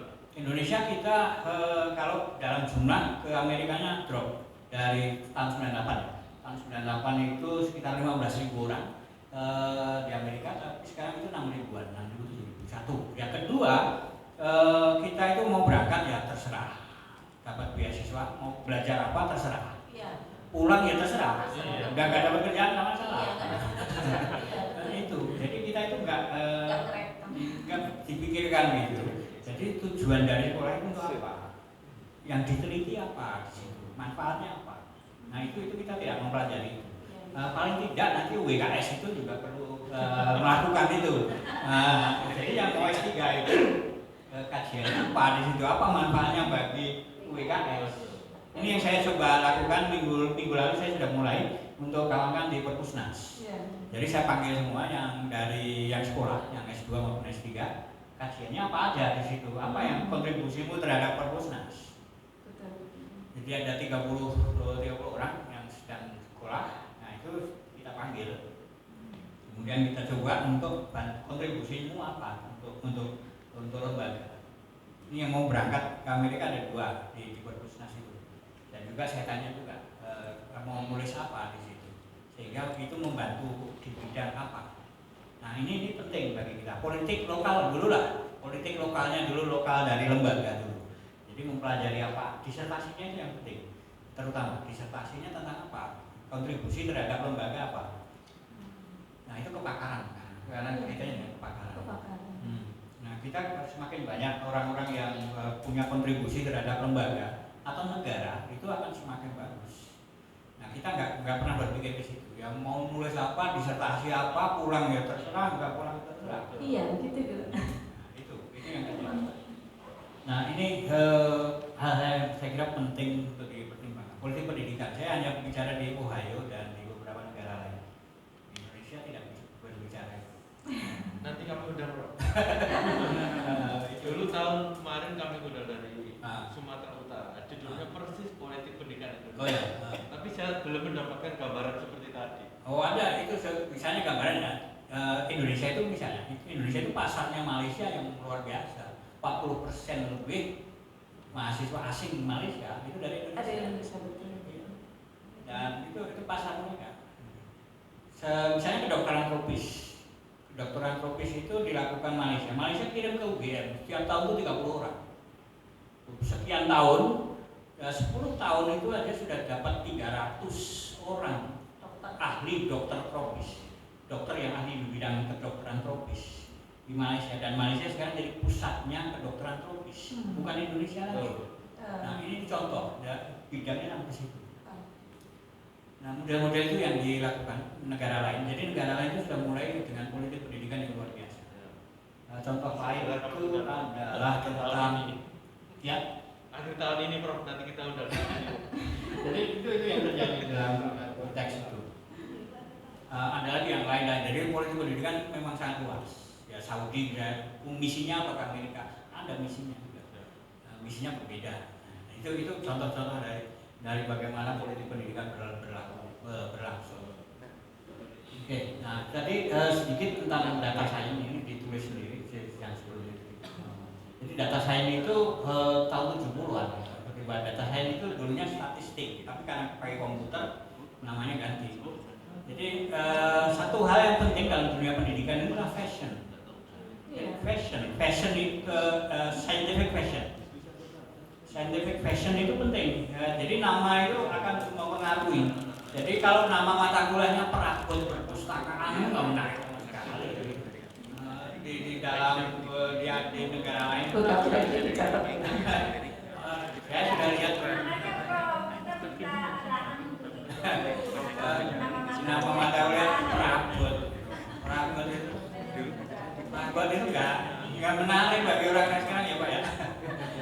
Perabot itu perabot rumah tangga. Tapi desain, kalau di UGM namanya manajemen desain. Nah kebetulan saya di FLA itu bagian ini kan, bagian manajemen di library design, building and design. Jadi banyak belajar tentang desain baru, misalnya untuk ubah itu yang di dunia cuma 4 misalnya. Itu menarik juga dilihat trennya kemana desain di perpustakaan itu. Terus ada juga otomasi. Nah, otomasi itu level berapa di situ? Level 1 itu cuma masukin data, terus dilayankan itu level 1. Level 4 itu full otomasinya. Jadi lihat katalog, klik bukunya data. Nah itu nggak dipelajari di perpustakaan di sini. Yang lain itu penggunaan robot karena pengaruh revolusi industri 5.0. Revolusi industri 5.0 belum dibahas juga di Indonesia. Itu muncul 2020, tapi sebelum itu sudah ada gerakan itu, penggunaan robot. Jadi robot itu adalah revolusi industri 5.0. Revolusi industri 5.0 nggak pernah dibahas di seminar-seminar Indonesia. Adanya 4.0. Yang society itu 5.0, tapi industrinya cuma sampai 4.0 kemarin. Padahal sekarang udah 5.0. Nanti lama-lama 6.0, 7.0 itu menang masih telak ya. Karena 6.0 terusnya. Nah, ilmu perpustakaan itu dulunya namanya ilmu perpustakaan tahun 1887 itu di Jerman, 1886 di Jerman, 1887 di Amerika. Nah, tahun 31 S2-nya itu mulai tahun 1928. Tapi ada dokumentasi di sini. Itu cabang atau apa namanya konsentrasi. Tahun 31 itu ada konsentrasi namanya dokumentasi yang tetap dipertahankan di LIPI. Dasi Sudarsono itu adalah dokumentasi. Dokumentasi kemudian muncul kuantifikasi informasi karya-karya Sennenberg itu banyak menghasilkan ilmu baru, jadi data science termasuk di situ tahun 40-an, 47, 45, 46, 47. Nah, kemudian computer science itu juga karena Sennenberg. Kemudian ada sains informasi di sini. Kemudian, perpustakaan itu nggak punya teori banyak. Teorinya sangat sedikit dan kadang-kadang adopsi dari ilmu lain, dari teori yang lain. Contoh dari Leaphwall misalnya, Leaphwall, Library Service Quality itu kan dari Parasuraman tahun 86 di Service Quality di marketing. Nah, ya kemudian di kedokteran itu juga ada health marketing, ada hospital marketing dan sebagainya. Kemudian perpustakaan adopsi itu menjadi Leaphwall, aslinya Servwall, Parasuraman dan Saitama itu. Kemudian contoh lain adalah muncul satu teori yang namanya library anxiety, kecemasan perpustakaan. Yang itu juga adopsi sebetulnya, adopsi dari computer anxiety dan lain-lain. Ada information anxiety juga. Nah kemudian di sini makanya perpustakaan itu mengadopsi sains informasi karena sains informasi lebih luas, sehingga muncul apa yang disebut dengan LIS. Tapi sains informasi tetap jalan terus dan kemudian menghasilkan apa yang disebut dengan social informatics, informatika sosial, yang kemudian bantuan dari sosiologi cukup banyak. Kemudian itu ada cognitive science yang membantu social informatics. Social informatics itu mempelajari gadget hubungannya dengan orang dan interaksi.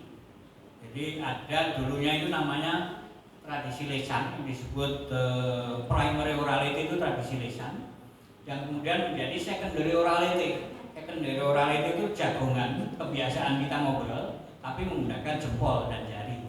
Dulunya kan pakai mulut. Nah itu primary orality. Secondary orality-nya adalah menggunakan jari dan jempol, dan itu kebiasaan kita jadi tetap aja di situ.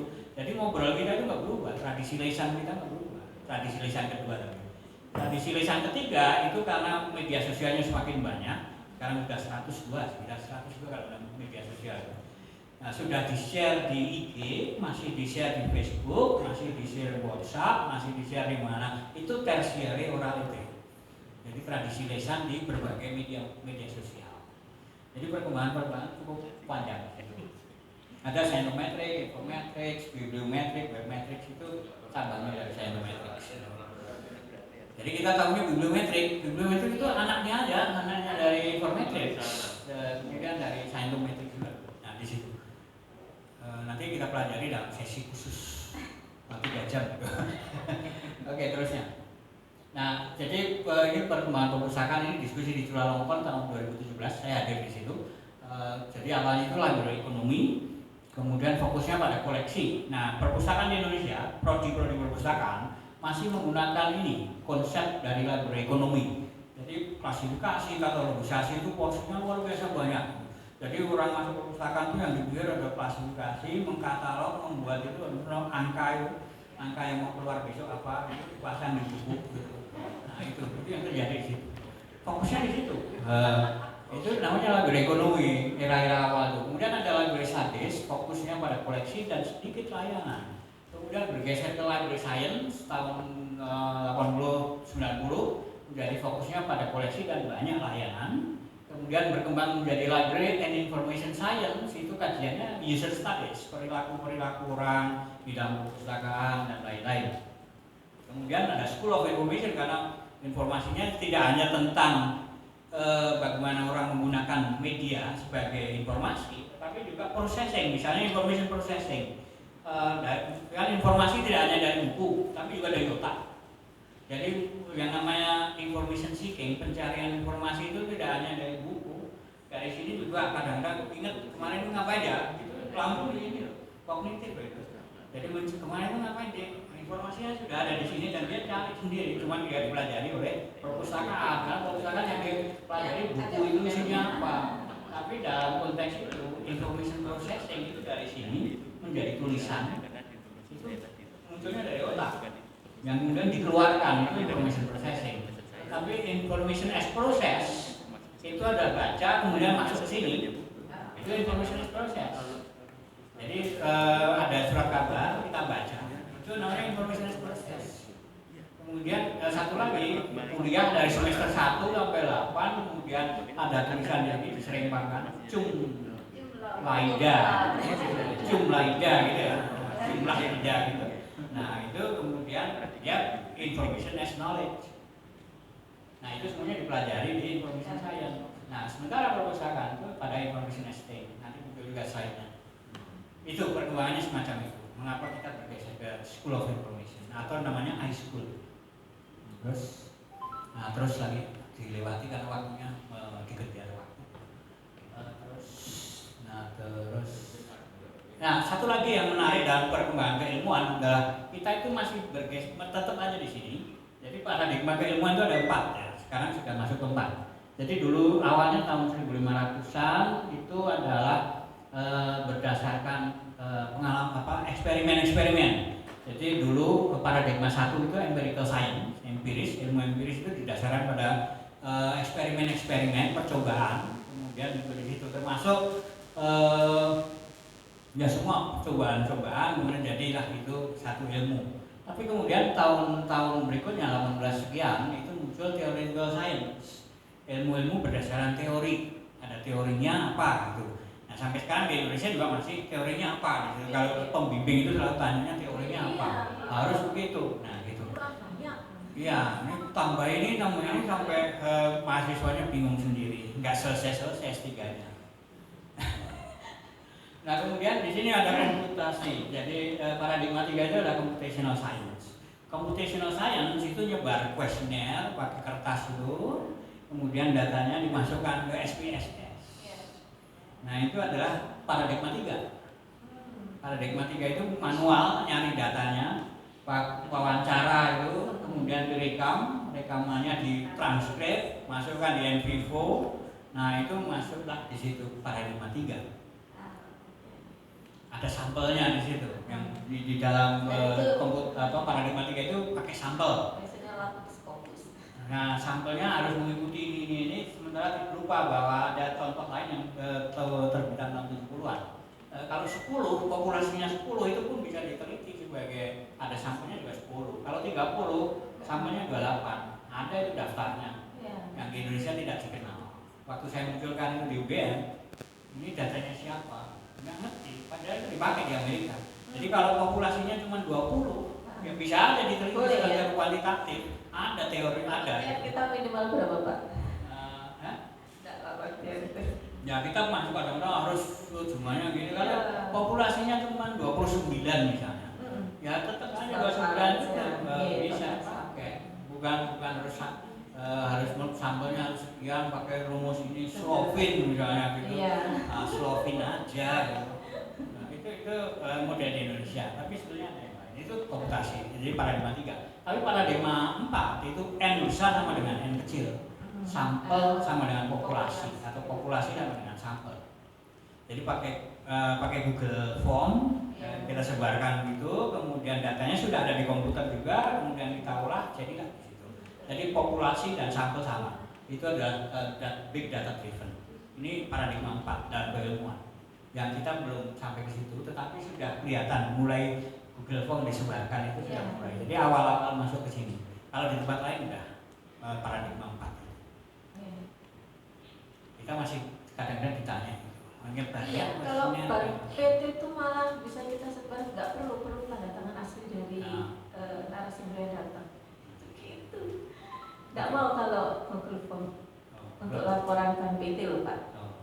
Lalu lebih mengerikan. Saya nggak punya pengalaman. Jadi nanti Pak ada tanda tangan yang mana ada Pak kuesionernya. Oke. Terus apa nih? Kemudian pandangan informasi berbeda-beda ya. Ilmu perpustakaan dan sains informasi terus yang kedua. Jadi kalau informasi dalam ilmu perpustakaan itu adalah isi dari beragam media, itu perpustakaan. Jadi perpustakaan itu melihatnya isi dari berbagai media itu disebut informasi. Buku ada informasinya di dalamnya, majalah ada informasi, itu pandangan dari library science. Diawali dengan media lisan, kemudian dengan kayu, logam dan sebagainya, kemudian berkembang dari buku, surat kabar, kemudian ada microface, microfilm, kaset, audio dan sebagainya, walaupun tidak dikenal terlalu dikenali di Indonesia. Kaset video itu jarang dibahas di dalam pelajaran ilmu perpustakaan. Microface misalnya, kalau di Amerika, di Indonesia itu CD itu cuma ditaruh aja sekarang ini di perpustakaan karena alatnya nggak ada. Microface juga dibiarkan rusak, berjamur karena alatnya nggak ada. Kayak CD yang mahasiswa menyerahkan CD untuk tugas akhir itu dulu kan harus pakai CD gitu. Nah sekarang cuma ditaruh di situ karena playernya nggak ada, CD playernya nggak ada. Nah itu mending dibuat keripik kan. Nah keripik CD itu dari tepung udah dijual dipasarkan ya. Begitu. Nah di Amerika nggak boleh di situ. CD itu termasuk ya playernya harus ada di situ. Nah saya dapat award di situ untuk kajian 10 per lembaga di Washington DC itu membuat kajian itu ternyata semuanya tetap playernya tetap ada, kaset itu tetap ada di sana, spare partnya ada, bisa tetap beroperasi ya. Beroperasi ya. Jadi saya masih punya kaset juga di rumah. Jadi jangan sampai alatnya nggak ada terus sumber informasinya dibiarkan. Ini kesalahan perpustakaan di situ. Termasuk para pelaku perpustakaan, ini melakukan kesalahan di situ.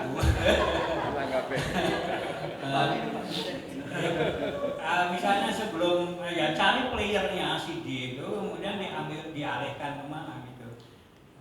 Misalnya gitu, yang banyak sekali di web juga begitu. Lebih parah lagi adalah penghancuran yang bentuk kertas karena sudah didigitasi. Itu mengerikan. Di Hongkong tidak boleh. Jadi karena pikiran mereka adalah kalau yang nulis skripsi atau tesis atau disertasi itu kemudian jadi presiden, kertasnya itu nilainya luar biasa. Nilai disertasi dalam bentuk kertas itu luar biasa. Di sana cuma stop mulai tahun ini pakai digital. Tapi yang lama tidak dibuat. Ya dibuat kan menyimpang.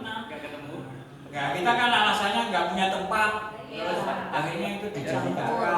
Coba bayangkan di rumahmu itu tempatnya nggak cukup sehingga ijazahmu didigitalkan aja, yang asli dihancurkan. Mau? Bagaimana dengan itu karyanya orang loh. Kalau dalam undang-undang arsip itu nggak boleh. Ada undang-undangnya sebenarnya. Cuma nggak dipelajari di aspek hukum di dalam pelajaran jurusan perpustakaan. Itu tidak dicantumkan pelajaran. Silakan. Pernah terjadi, Prof. Buka FIFA dulu kan di UNER. Ketika jadi gubernur kan dicari artisnya. Tapi tidak ketemu. Itu kan jadi masalah. Padahal nilainya tinggi. Waktu buka FIFA jadi gubernur. Tapi pernah di kasus FISIP juga itu mau ambil caleg dewan, beliaunya datang ke FISIP. Saya cari skripsi saya tahun 80-an di perpustakaan lantai 3 itu nggak ketemu karena dia mau caleg gitu, harus ada judul skripsinya apa gitu. Jadi bukan salah kepala perpustakaan, salah dosennya.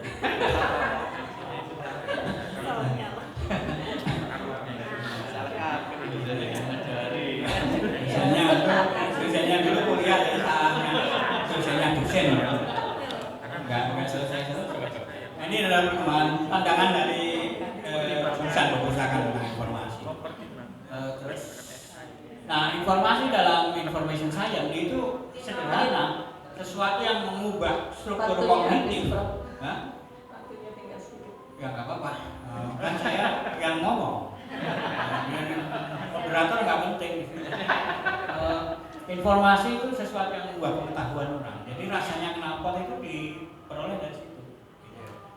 Informasi ada di dalam dan di luar pikiran orang.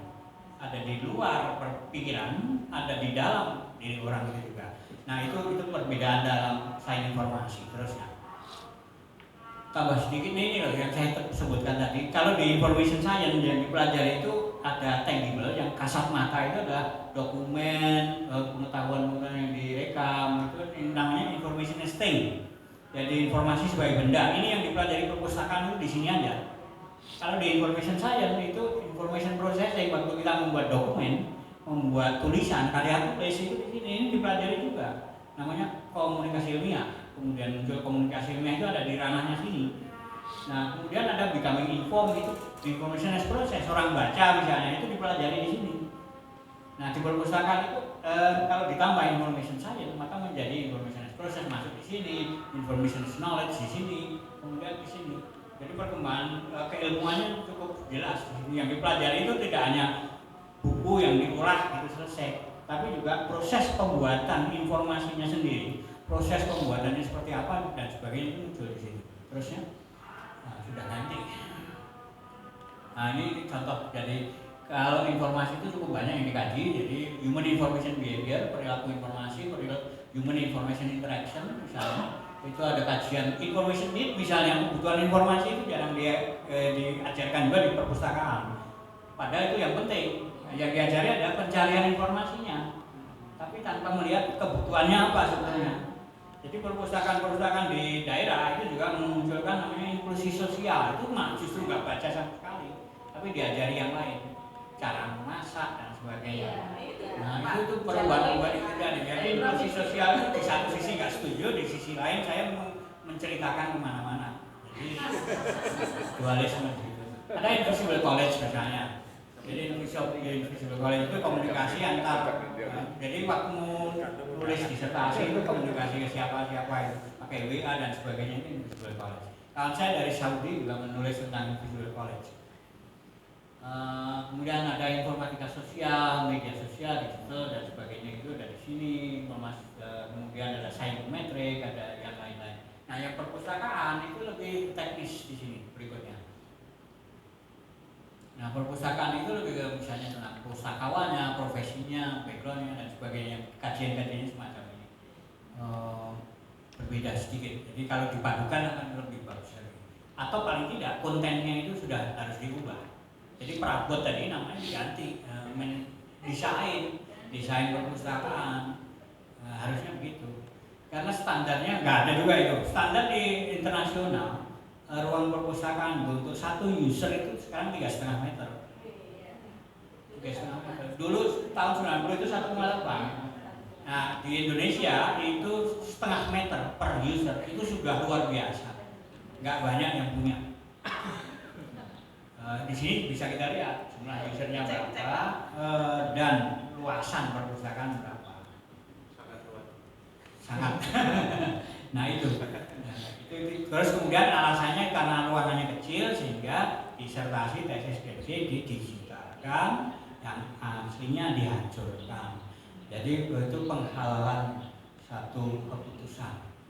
Terusnya biar selesai cepat. Mohon maaf agak terlambat. Jadi diskusinya nggak usah, nggak apa-apa. Nah terusnya. Ini generasinya macam-macam, tapi ya satu hal penting di sini bahwa pustakawan yang akan datang itu tidak diikuti oleh para generasi lama. Jadi digital monks itu adalah generasi yang tidak pakai gadget sama sekali. Mau nelpon aja dipencetkan, kemudian telepon baru ngomong. Ya ini termasuk mbahmu itu termasuk di digital monk gitu. Kemudian digital immigrants ini adalah generasi yang sudah tua baru pakai gadget. Kemudian ada digital settler, ini dari dulu ikut terus perkembangan, dulu pakai mesin ketik, ganti laptop, tahun 90 sudah pakai laptop, itu namanya itu juga sudah pakai laptop tahun 90-an. Nah, ada digital native, ini adalah generasi Y itu milenial, itu tahun 80-an lahir, tapi generasi Z ini zaman internet, tahun 90-an. Kemudian muncul generasi alpha bukan generasi pelupa ya, tapi generasi yang baru lahiran tahun 2010 dan sudah muncul banyak sekali. Masak aja sekarang pakai HP. Jadi nggak perlu kompor, pakai HP itu satu-satu segala-galanya. Mau masak gitu, mau pergi juga luar biasa itu generasi kita lebih ngeri lagi. Jadi ada perkembangan baru. Nah, jadi setiap generasi itu menghasilkan generasi yang lebih canggih teknologinya. Nah, ilmu perpustakaan itu harus mengikuti itu. Jangan sampai perabot zaman dulu kotak bentuknya kan persegi panjang gitu. Perpustakaan itu raknya persegi panjang. Padahal desainnya udah melengkung-melengkung itu seperti mobil era tahun 80 kan kotak, tahun 90 sudah melengkung, tahun 90 sampai 2010 itu melengkung, kemudian sekarang 2020 sudah bergeser lagi bentuknya. Nah, desainnya kan berbeda-beda di sini. Nah, nggak ada mas, sekarang melengkung. iya, tapi perabot itu berganti-ganti juga. Jadi rak itu berubah. Itu bagaimana kita mengajarkan itu misalnya. Jadi teknologinya juga berubah gitu. Oke, terusnya informatisasi itu juga dari pengaruh. Jadi sebelumnya ini.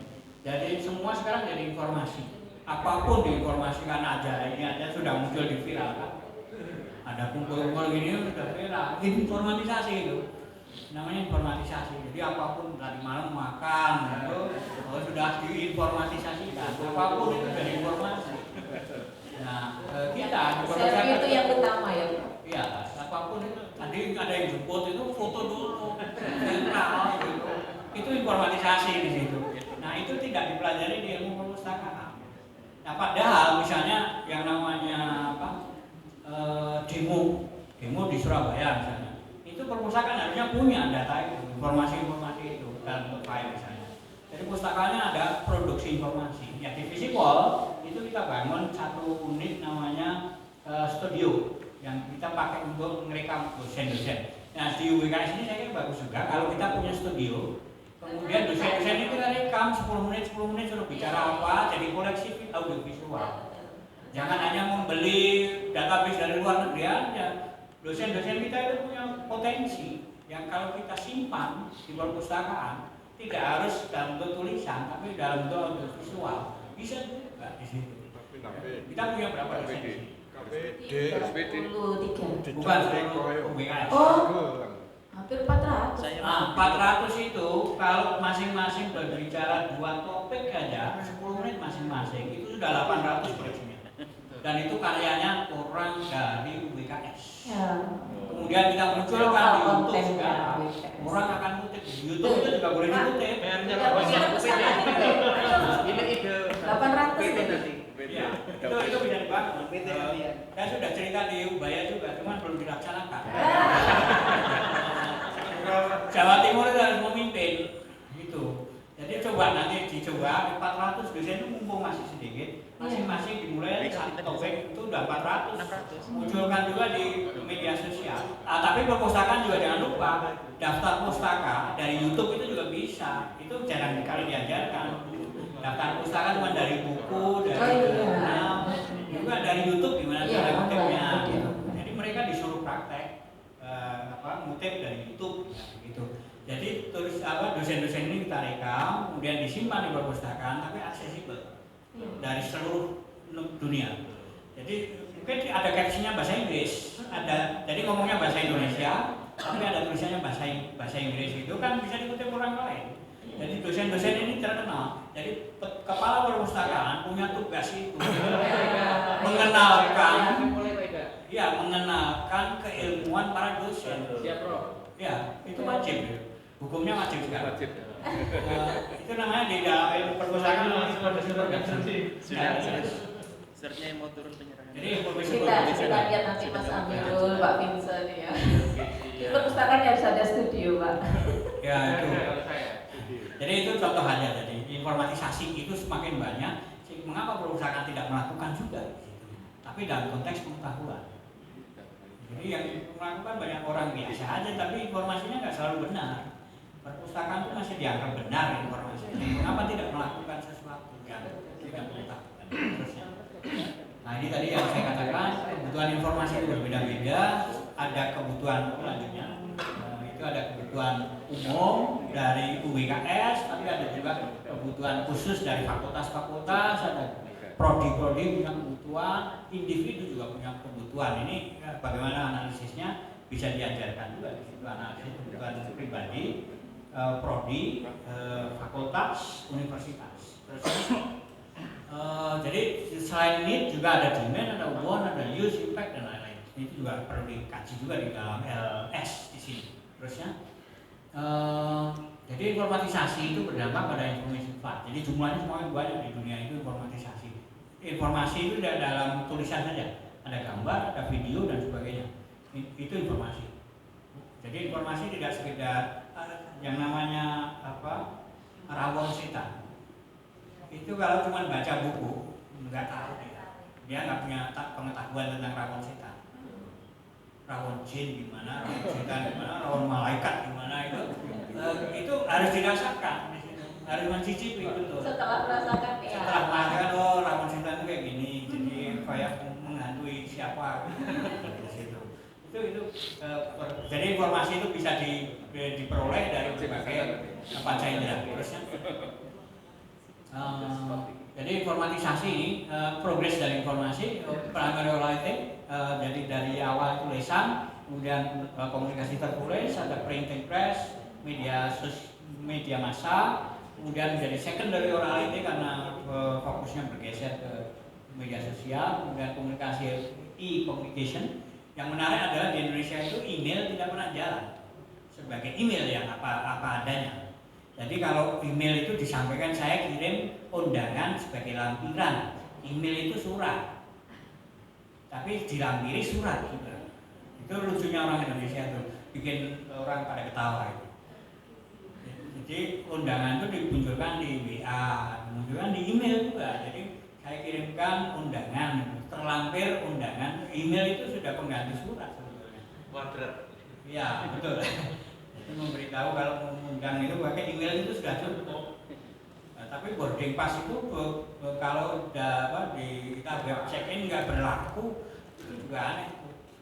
Web check in nggak berlaku, harus dicetak, kemudian diserahkan sebagai SPPD, SPJ.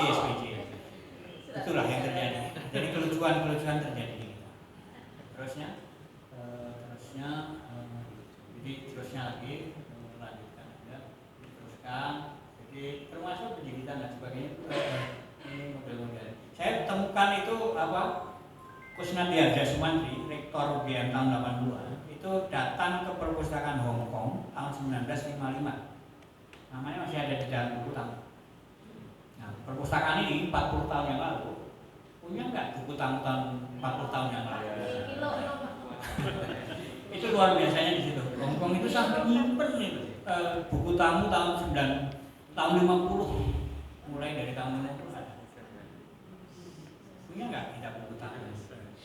Aku pernikahan Pak ada buku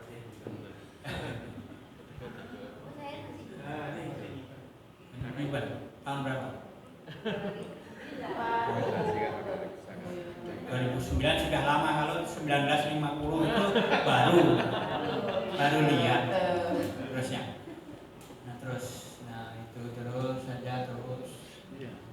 Nah ini tadi yang ini contoh di New Jersey itu ya ada demo ya disimpan di perpustakaan. Jadi mau mengetahui 212 itu seperti apa ya disimpan di perpustakaannya, perpustakaan bukan di tempat lain. Nah itu tugas kepala perpustakaan lagi. Tugas kepala perpustakaan adalah setiap ada acara di universitas harus punya dokumennya. Kita nggak dapat itu. Begitu terusnya. Di revolusi industri sekarang sudah 5.0, jadi kalau 4.0 itu IoT dan sebagainya, kalau 5.0 itu robot. Ini mulai 2020. Which is nggak ada. Kemudian nggak ada. Terusnya ini jadi contoh-contoh dari perkembangan perpustakaan itu. Jadi bagaimana buku kembali itu ya jalan saja sendiri gitu, tidak perlu mengembalikan buku di rak. Itu pustakaan itu berdarah-darah tuh. mengembalikan buku di rak 100 biji itu angka kreditnya 0,0000. Nah, padahal di luar negeri kan dihitung karena pakai mesin. Jadi waktu 2004 saya diundang pembukaan perpustakaan di Seattle.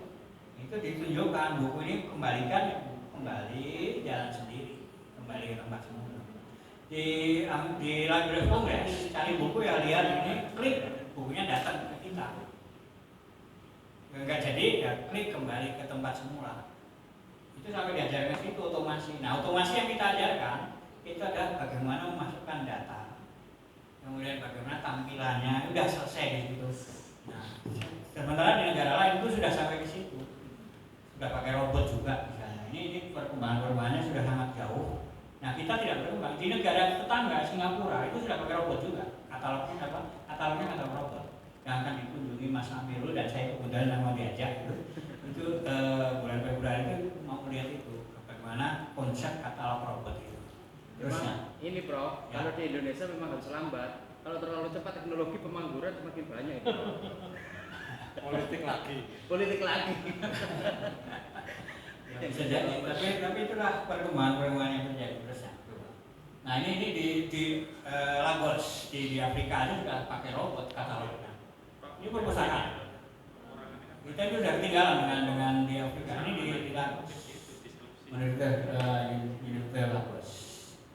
Mereka dapat ini. Jadi ada free face recognition. Jadi ini tahu siapa yang di depannya gitu.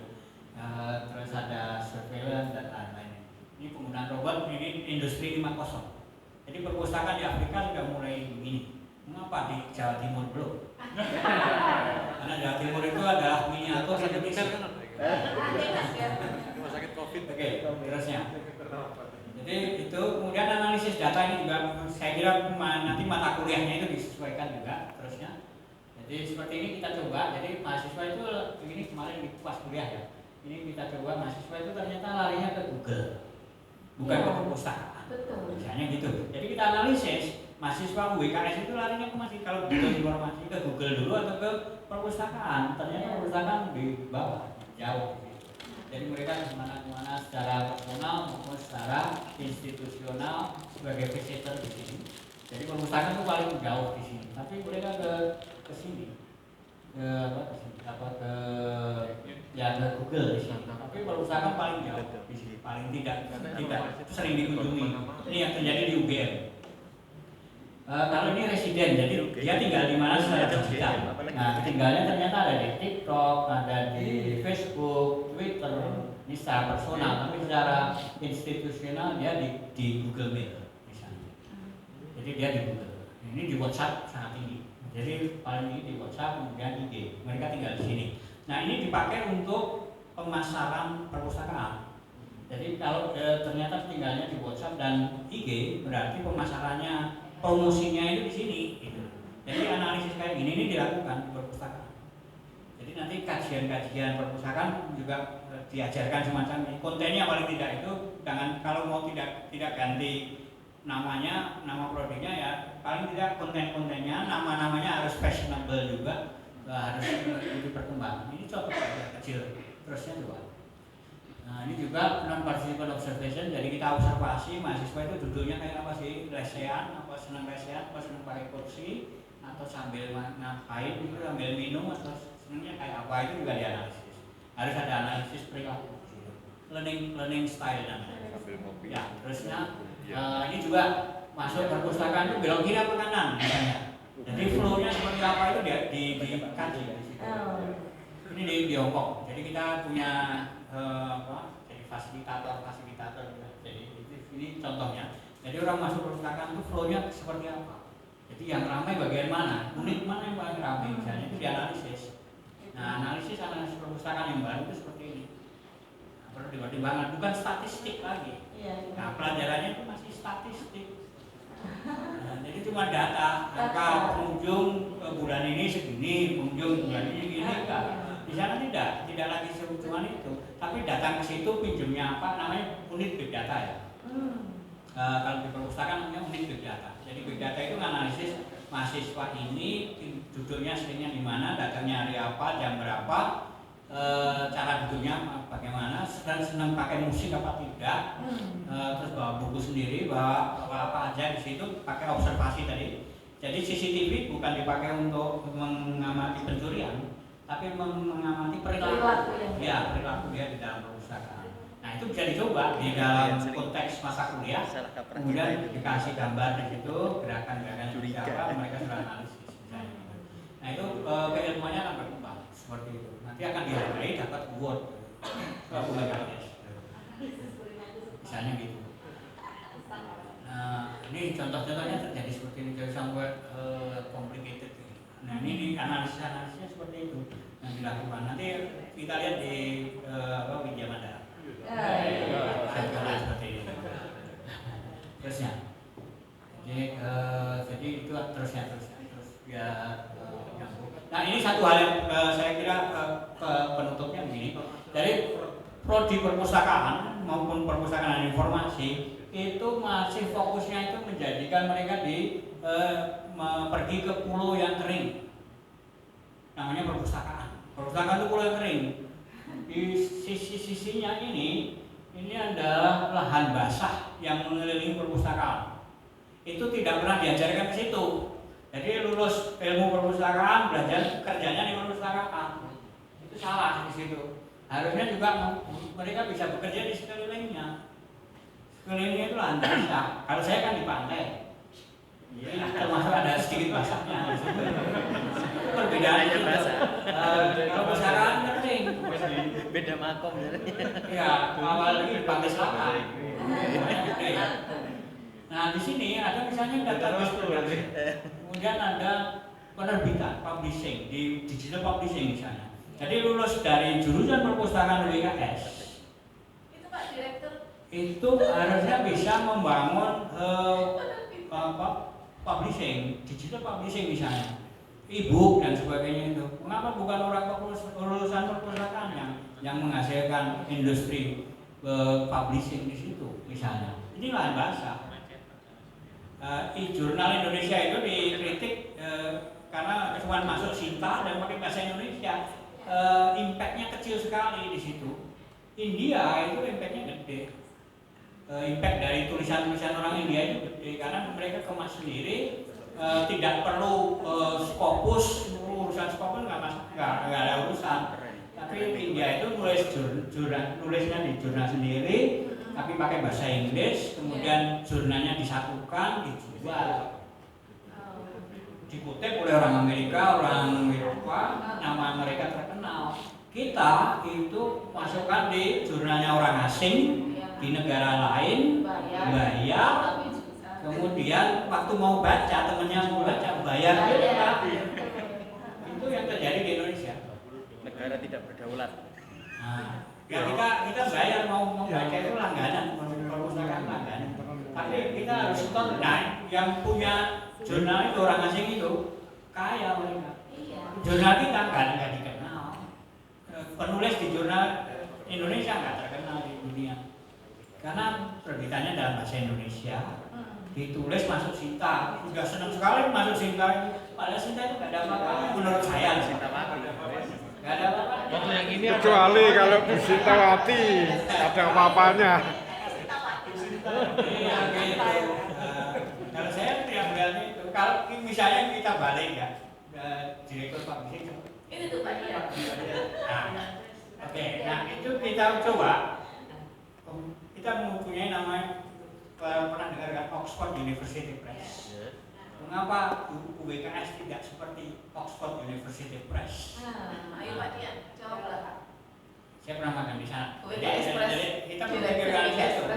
Bagaimana tulisan-tulisan orang sini terbitkan di situ, tapi dalam bahasa Inggris, jual ke negara lain.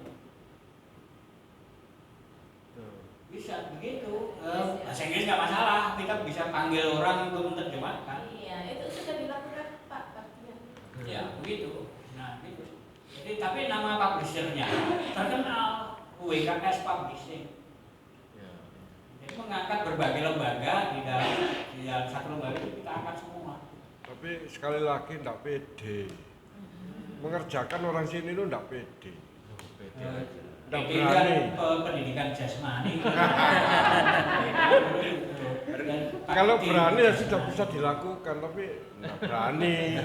Nanti harus Itu PDKT. contoh yang baik. Jadi PDKT-nya tambahin. jurusan perpustakaan itu harus mengajarkan ini.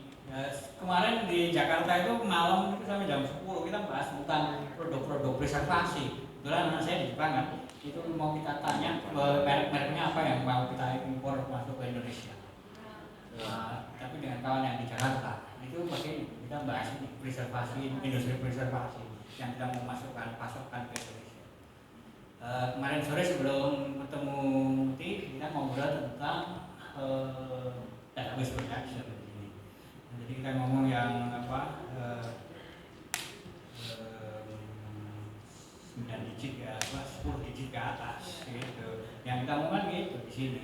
Ini lahan basah yang harusnya lulusan perpustakaan itu tidak hanya di lahan kering, tapi juga lahan basah ini masuk. Mereka kerja di mana gitu. Ternyata kerjanya di EBSCO, gitu. Luar biasa kan? EBSCO itu direkturnya teman saya sejak 94. Saya masuk Scopus juga gitu. Jadi Scopus itu masuk Indonesia karena IDA. Waktu itu Pak Bambang Sudibyo kita kenalkan ini Scopus. Butuh tanda tangan langsung lolos. Kita bentuk sebagai seminar itu di Bogor. Tidak lama masa lewat Pak Ida. Iya. Ini real lahan basah. Jadi digital publishing itu lahan basah. Karena cuma ganti tahun dia dapat 4 miliar. Sains direct. Gitu.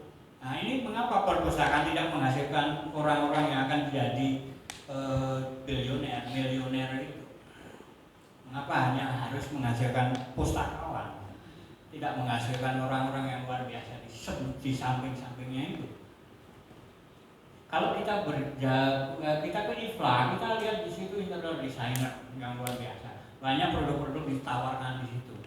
Buat mebel misalnya, mebel desain desain kita itu nggak punya toko mebel khusus perpustakaan di Indonesia nggak punya. Akhirnya apa yang terjadi? Pustakawan beli apa adanya, nggak customize di situ. Padahal kalau kita punya lulusan UBKS, jurusan perpustakaan dia ada interior designer luar biasa. Saya membantu perpustakaan BI Jogja dan Jakarta sebagai interior designer. Gitu Pak. Di Jakarta kan nginepnya di Saripan Pasifik, jadi beda. Sama lah dengan Paragon, gitu. Cuman lokasinya beda. Nah gitu. Jadi sebagai interior designer kita di Jogja itu bangunan lama kita bentuk jadi perpustakaan yang heritage. Akreditasi juga A di situ. Dalam waktu yang sangat singkat, setahun jadi loh. Nah ini hasilnya luar biasa, kontraknya bagus di situ. Saya juga mengundang mahasiswa MIP UGM untuk membantu kerjaan desain perpustakaan. Visipol UGM itu kita membangun itu EP0, tapi Kita juga pernah sama. ya interior desainnya itu 3 miliar. 3 miliar. Studionya aja sudah 800 juta. Itu 800 juta. Itu studio aja. Nah, bagaimana dengan lulusan UBKS, jurusan perpustakaan, membangun studio untuk perpustakaan bisa nggak? Pikirkan di sini tadi, kembali ke tadi. Jadi bagaimana agar mereka itu juga di lahan-lahan basah itu jurusan perpustakaan itu bukan lahan kering, tapi lahan basah yang luar biasa. Yang mungkin perlu dipelajari lagi. Bagaimana itu bisa terrealisasi? Banyak kesempatan yang masih ada, tapi belum dilakukan oleh perpustakaan. Perpustakaan itu semua muridnya itu diharapkan bekerja di perpustakaan. Jadi PNS itu bahagianya dosen itu, dosennya bahagiannya jadi pegawai perpustakaan PNS. Indonesia Timur Pak. Beda. Melestari itu, memlester buku. Nah itu udah bahagia sekali. Tapi kan kasihan dalam waktu 10 tahun ya, anak muda 10 tahun ya kerjanya cuma gitu aja. Tapi kan bisa mereka kerja di lahan basah. Banyak sekali lahan basah yang ada di sekitar perpustakaan yang kemudian dipegang orang lain. Itu di Indonesia. pertimbangkan itu sehingga kita nanti kalau ada acara seminar undang lulusan yang bekerja di sini ini menyumbang aja mereka 10 tahun ke depan itu kalau terrealisasi kita jangan berbicara jangka pendek, jangka panjangnya nanti mereka ada yang bekerja di sini gitu. Dan itu lahan basah dan alumninya kita bangga dengan alumni karena mereka nyumbang, punya sponsor kegiatan kita. Syukur nyumbang membangun perpustakaan.